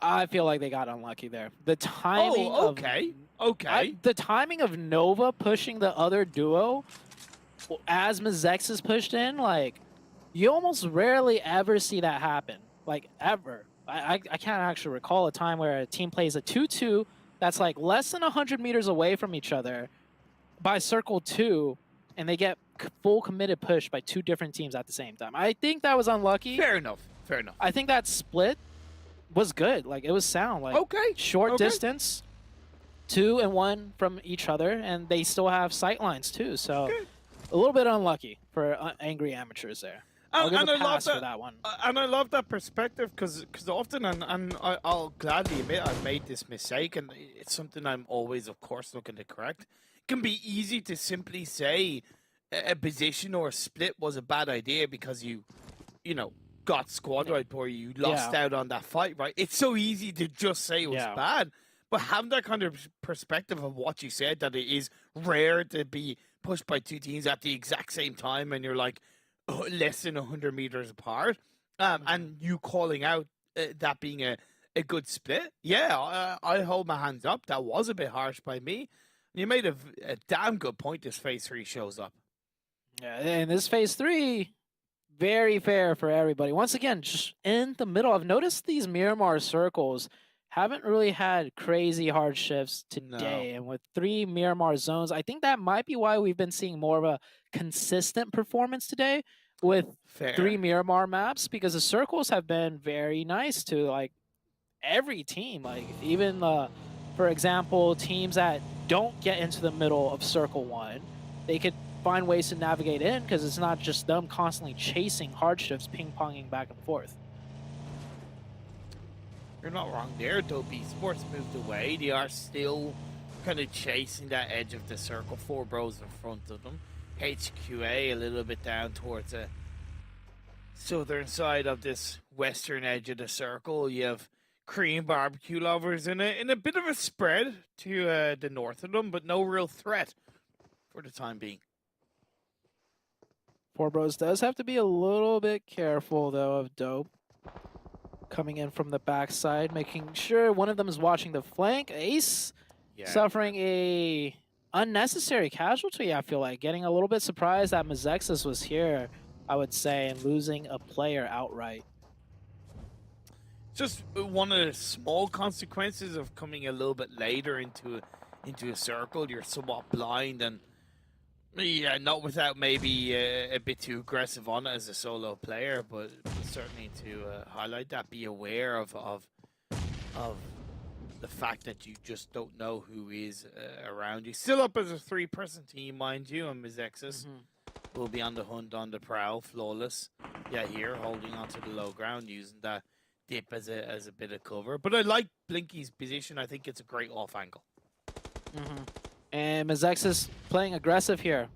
I like how they're wanting to pressure this, maybe pick up a couple more points. Of course, they got to do it correctly, or else they're going to lose some players as Bombay. With the UMP, the teamwork, the double peak, very good job out of the MEZEXIS team here. They were fluid on that motion, right? They pushed into the warehouse. I think they were a little bit aware that one of the Ace of Spades players had a bit of an off-angle position, right, with the smokes going out. So they're like, look, we'll push into the warehouse. It means we're covered from that off-angle. And it was a great engagement, but Dope looking for an engagement of their own. They avoided a little bit of action earlier on. They've already got 4 eliminations on board, taking down the side of Chosen, and now HQA. It's going to be their next challenge. The revive possibly onto Casper, but using the high ground of the buildings is so valuable with the nades from Cross. Oh man, these nades are really chunking it in. Casper gets re-knocked in. They're gonna go for another revive. Cross runs out of util, and I think he's gonna jump down as the rest of the HQA team pulls up from all angles, and it is not looking good for Dope. Yeah, once again, that kind of support from the rest of the team, recognizing that, look, we're out of nades. Let's just push on forward on foot. Another one comes in, and this is clinical stuff from HQA. It's one of the first times we're really seeing a cohesive team fight, but no, it's going from bad to worse with still 2 players up inside the building. A couple of casualties, and now it's 1 player left alive for Dope. Fishy on his own in a 1v2 on the low ground. A jump shot from Cross will get the squad right. They may have lost 2 players, but HQA do come out on top. Definitely sloppy from HQA. No need to lose anybody there, especially with the advantage they had at the start of the fight. It was a 4v2. Man, so many 4v2s going not as clean as I would wish. But HQA, they still got a long ways to go because this zone has shifted east towards the Los Leones area, Imperium. That western high ground outside of the city, MEZEXIS' position, give or take, surviving against APHELION is somewhat quite valuable. Most Wanted have a pretty decent spread. 19E on the northwestern edge also looking pretty good, and Knights do need to be careful. They have the short end of the stick on the northern edge of the road, but still with 3 players up, let's see what they can do. Oh yeah, I almost forgot the Knights were in this lobby, which is, I think, a good thing. No, I think it's a good thing because we've seen them lose players like earlier, more often in all the games. Like by Circle 3, we see them at least getting knocked in the kill feed. They've been very quiet, but now they do have 4. One of them just got play zoned, so maybe they're down to 3, but at least they're in the zone. We'll see what happens as Execute coming in from the southern side, the complete opposite side of where the Knights are playing from. Yeah, I foreshadowed that. I thought they were already down to 3 players, but at that point they were still up as a full squad, and boom, I caster cursed them in that regard. Yep. Just this game continues on. Execute down on the southern edge. Can they have an actually successful team fight against one of these teams? I would certainly like to see. Fate is going to push on in. One of the APHELION players is knocked down. If there's one team that's going to challenge you on a team fight, it's going to be APHELION. The drop shot is going to be quite successful for Fate. Uses the boogie as a drop of cover. Teddy comes in, and that was clinical, finally execute, being able to work together, and I say that in a genuinely positive way. What a great team fight. That was good. That was good. They had all the angles covered. They didn't like skip a step or anything that, you know, usually happens or has happened multiple times, and they get rewarded for it. That next circle shifts down to the south. So not only do they pick up those points, but they have a nice position in the zone. This might be the bounce back game that Execute needs, as Four Bros, the util battle right here, back and forth. Mollies and nades. Are the bullets going to be the ones to connect first, as one of the Four Bros goes down, but it's a third party from distance by the hit list. Indeed, indeed. And with the circle shifting down south, like you pointed out, both of these teams are now outside the circle. Yes, it's technically a short distance, but the longer you leave it, the harder it's going to be, especially that Phase 5 blue zone. 19E still together as a full squad. Lovely play by Raj, just staying peaked on up, making sure he's able to get those suppressing shots in the direction of the Four Bro players. Baby Tang has stepped up quite phenomenally in my eyes for 19E across the last couple of games. Although it's still a bit of a threat from the hit list, they get the squad wipe and they are still up as a full squad. For Four Bros taking out 19E full squad, they got to make their way into the zone though, and there is a nice vacated opening for them. That northwestern side completely open, so they should be fine. Should be able to keep 4 up, as the Knights coming in right now with 3 players into the late game, and as bad as it looks with only 3 players and them having to fight their way in, I almost feel like this is probably the best Knights have looked, because it's like it goes really bad really quickly usually for the Knights, but this one, and this might be their game to at least put on more points than their average amount of points that they get. I'm gonna reserve judgment, but you certainly bring up a valid perspective. Their next challenge is going to be most wanted, covering the northern edge of the circle. There's a potential third-party threat from the likes of 19E as they send 777 into that northwestern edge of the circle. Even THIRDEYE as well, with that THIRDEYE possibly looking to get involved. But Knights actually dodge around most wanted, but they're in between both teams, and it is going to be THIRDEYE that's going to be the team to stop Knights from entering into the edge of the circle if they have anything to say about it. Yeah, I feel like they took the more difficult fight potentially, but the more rewarded fight if they win this, because this is the high ground. Tensa on the covering, and yeah, they got to take this fight because it's not in the zone where they were. Tensa having to run in the open. Oh, there we go. That's the Knights I want to see. Lovely 2-1 split as well, and both vehicles they push on forward, gets the angle, but indeed Peaceful drops Coops. Xenox, nicely done, has to dodge around his side, and unfortunately he steps up and his head gets taken off, and THIRDEYE stay alive. Bolty gonna clutch that one up. Man, Tensa had such a nice opening from such a disadvantaged position. I thought that was it. That was a spark that the Knights needed. But man, Coops and Xenox losing a 2v2. That is something you don't usually hear.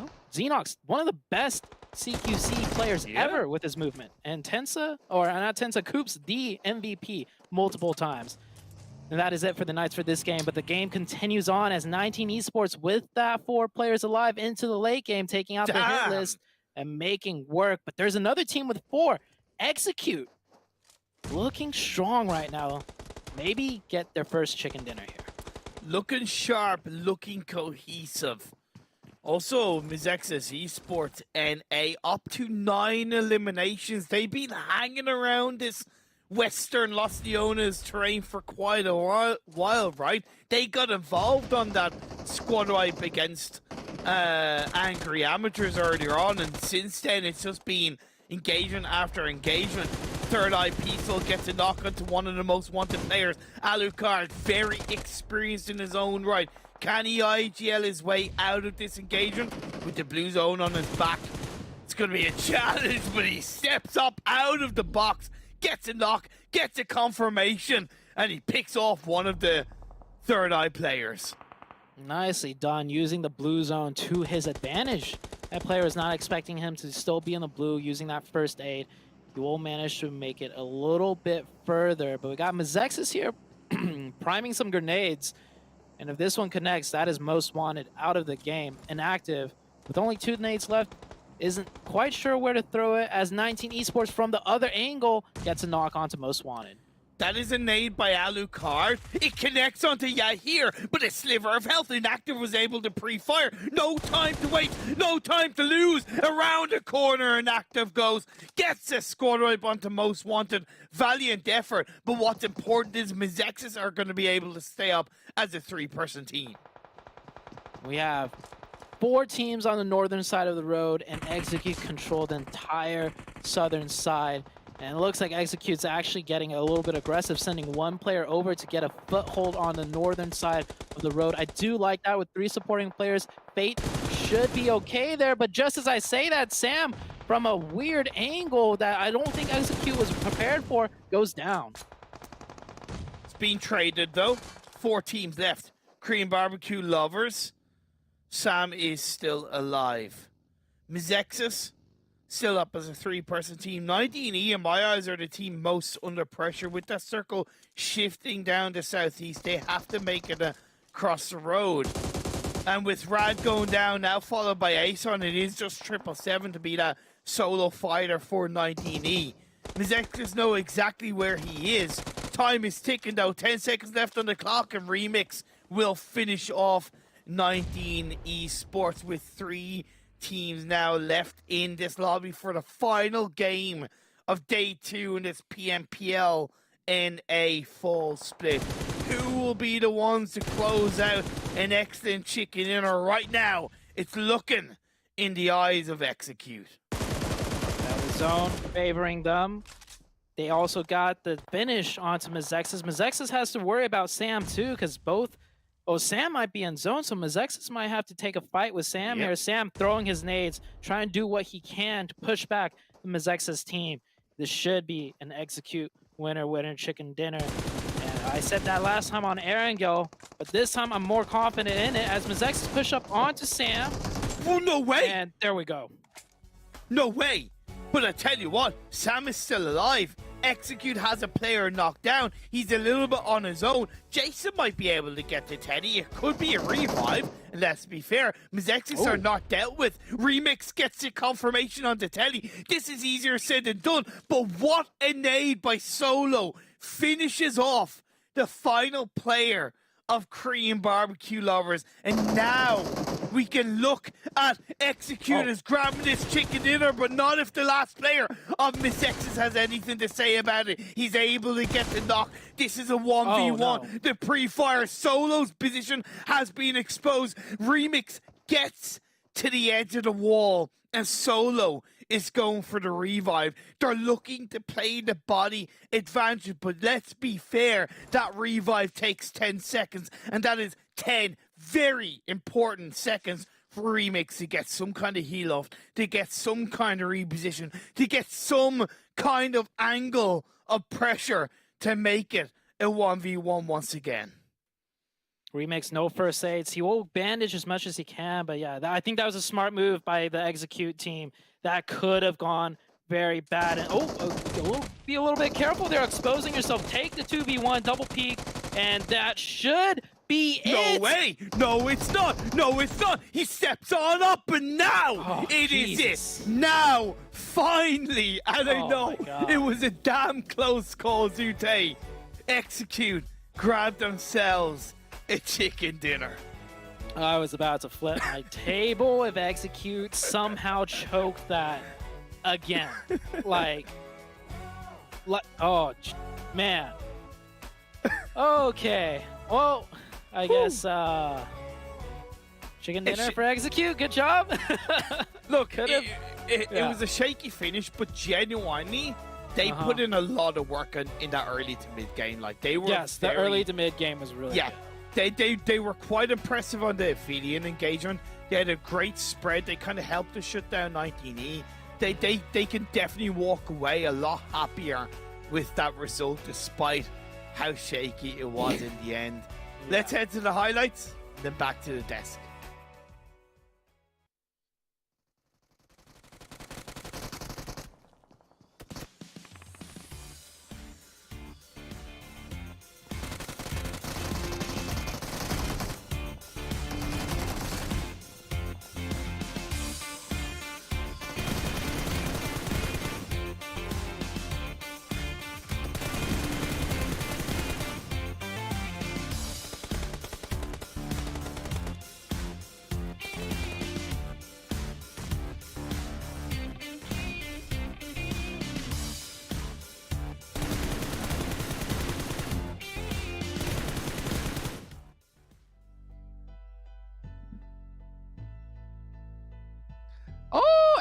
Yo! Oh man! Congrats to Execute, but dude. Oh my gosh, they're gonna have to change out of their brown pants right there. Remix was not messing around, not even for just a little bit. Yo, let's bring up the match rankings so we can see how that one wrapped up here as we wrap up the rest of the day here. Woo, what a finish here. Yeah, what a finish indeed. MEZEXIS, they do top the match ranking with 27 points, only because they secured 15 eliminations in that game. And I believe that's the new record so far, but they didn't manage to get it with the chicken dinner execute.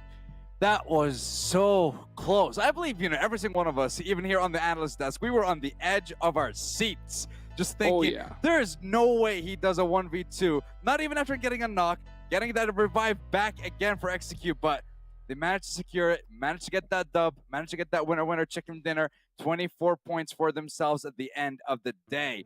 19 Esports still managed to get themselves 15 points as well, but I do want to look towards THIRDEYE, which is not something that we usually see, but a team, or rather the last player from THIRDEYE that was just relying on the heals, trying to survive for as long as he can. And you know, they lost their players early on in the stages of the game, but that doesn't mean that they don't come up strong with the points as well. 11 for them, but Dope coming up with 6 kills as well. So it's really good to see this team kind of show up in the second day, but I want to see if they're going to be able to bring it on as well in the rest of the tournament. But very, very good start for them in the second day. So let's head on to the second half of this match ranking, see what else we can see from those squads. And you know what? We're not even going to look at number 10 right now. What do you think, Seven? I'm just still mesmerized at what Remix was doing.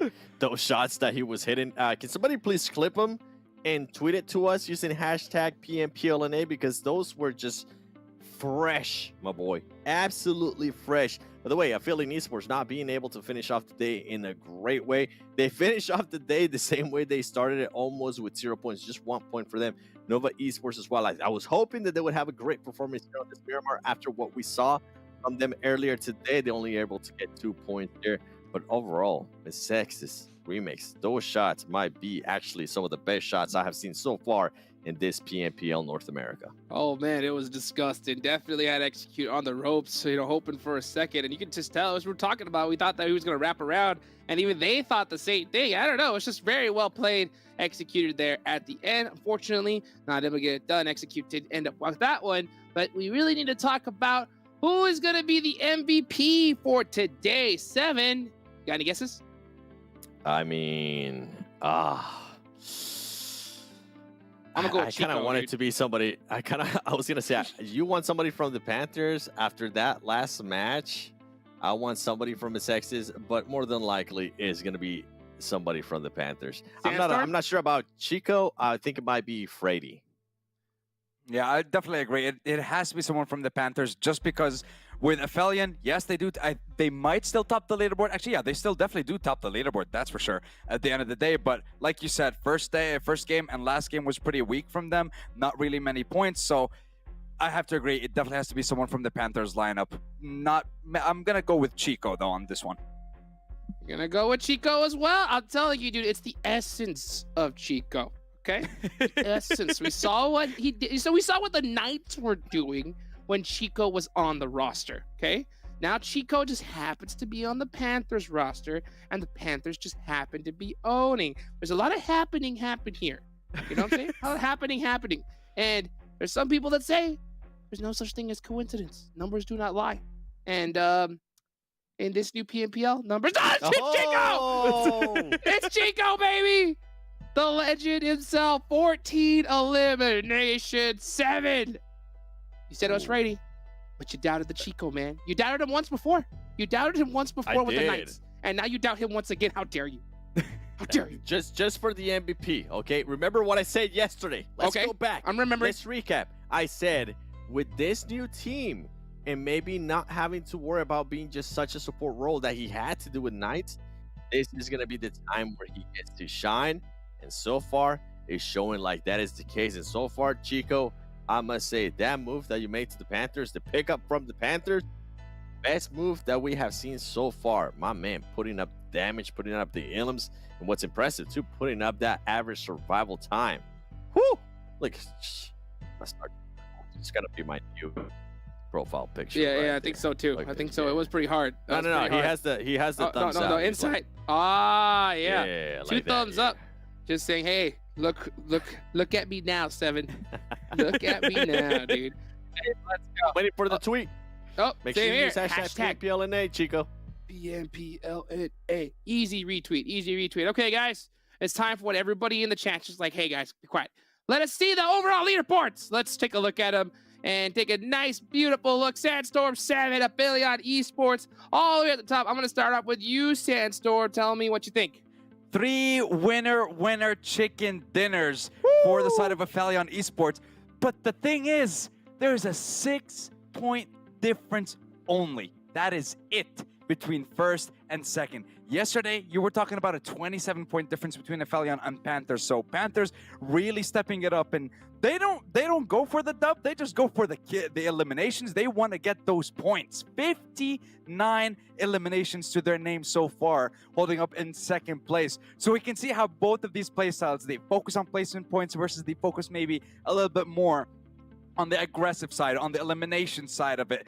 But I love how close this is. And THIRDEYE coming into third place as well. That is definitely a surprise for me, honestly. But I like the fact that they adjusted their strategy coming into the second day of the PMPL, coming in here 84 points. Not that far behind, I want to say, Panthers, but maybe they'll be able to bring it back in the coming days. Back-to-back, though, still showing up in that top 4 as well. 78 points with their own winner chicken dinner.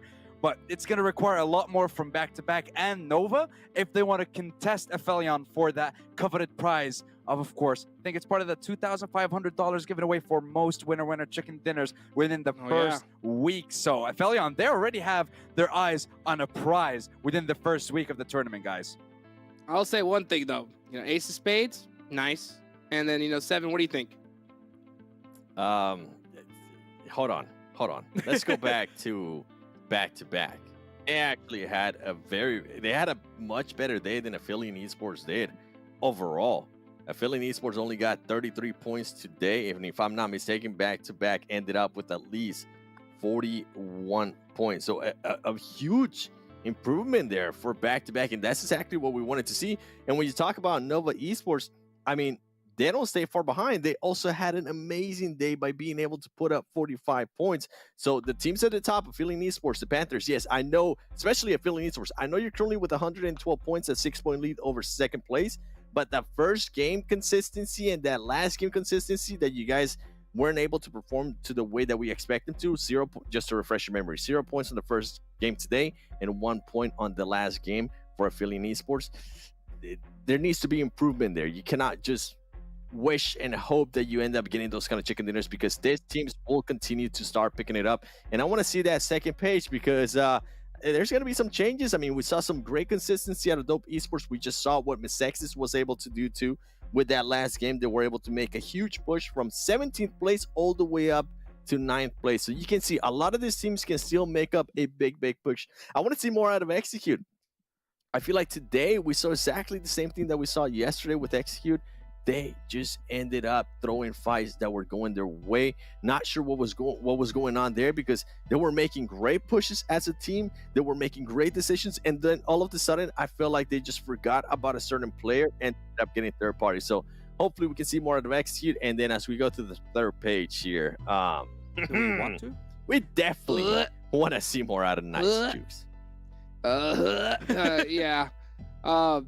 Is it like opposite day? I don't know what the heck's going on. It should be flashing red at this point, because I cannot believe the Knights are even in this list here. Like, if this was it, okay, let's be real. If this was the last PMPL with the old format, I wouldn't be sweating, right? Because I'd be like, no big deal.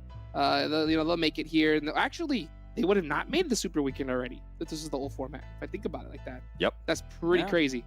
Yeah, that's pretty crazy to think about. Yeah, Knights, you're throwing. You're throwing. Stop throwing. On top of that, keep in mind that if they continue on this performances, right, once we get to Sunday, after that 5th match, if they're still not in the top 16, they're not going to get a chance to play on that Livic. And they're going to end up losing on those bonus points too, which are going to be coming into a big play when we go to the finals. Overall, man, I'm actually loving this format. It makes every match count. And you said it perfectly. If it wasn't a previous format, it wouldn't be as intense about Knights just kind of sucking, because that's pretty much what they're doing right now. But right now, with the new format, every match matters, and it's not looking good. Chico. Chico, come back, dude. That's what he said. That's what they're gonna be saying soon enough, dude, if they don't get it done. But hey, I mean, what an overall day. It was very beautiful to see here. Seven, any final thoughts? Boy, I'm excited to see what's going to be happening Friday. We got some great surprises, man. I love what I'm seeing out of the Panthers. I actually personally love what I'm seeing out of Chico. The new role that he has is allowing him to showcase his skills a lot more and just play more of a role that he might be more natural at playing, which is currently being the main fragger for that team. At least it was today. And APHELION Esports, I think the big question mark becomes, are they going to continue to have those off matches like they did today, or can they become a little bit more consistent? How about you, Sandstorm? Yeah, any thoughts? Sandstorm. Honestly, I'm looking forward to Pittsburgh Knights because today they missed out on the Sandhawk map, and like we mentioned before, it was one of their strongest maps historically. 5 times out of the 6 times they've participated in the last 2 splits, they were always able to come up with top 3, top 4. I'm also waiting for Coops to pop off, because that's when the Knights really start to perform. When he starts getting getting those high damage numbers, when he starts getting those eliminations, that's when his team starts rallying behind him. So I feel like if he starts to step up in the next coming days, that might be the flame that ignites the, I guess, life back into the Pittsburgh Knights. That would be one. You have 24 hours. You have 1 day break to bring yourselves back. Use it. Don't waste it. Use it right. Use it right. Use it right. And for everybody else there, making sure you use that hashtag PMPLNA. Make sure you follow all the socials, guys. And my name's Hot Jukes with the 7 Worlds Gaming, Sandstorm, Imperium, and Sute. We will see you guys the day after tomorrow.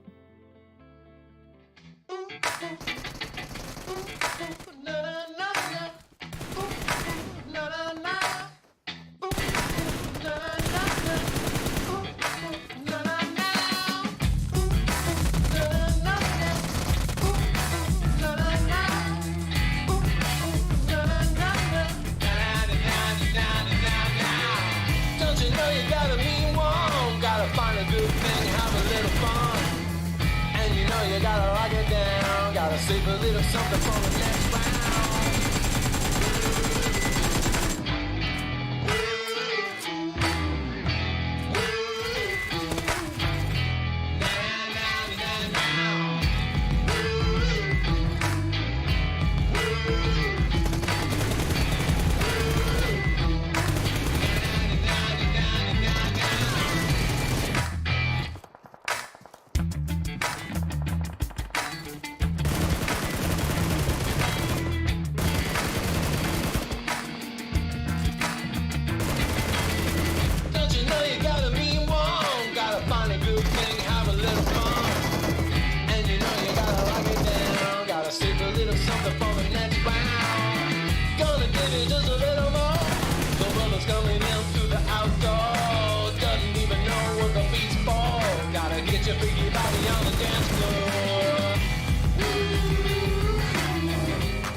I'd be there for you whenever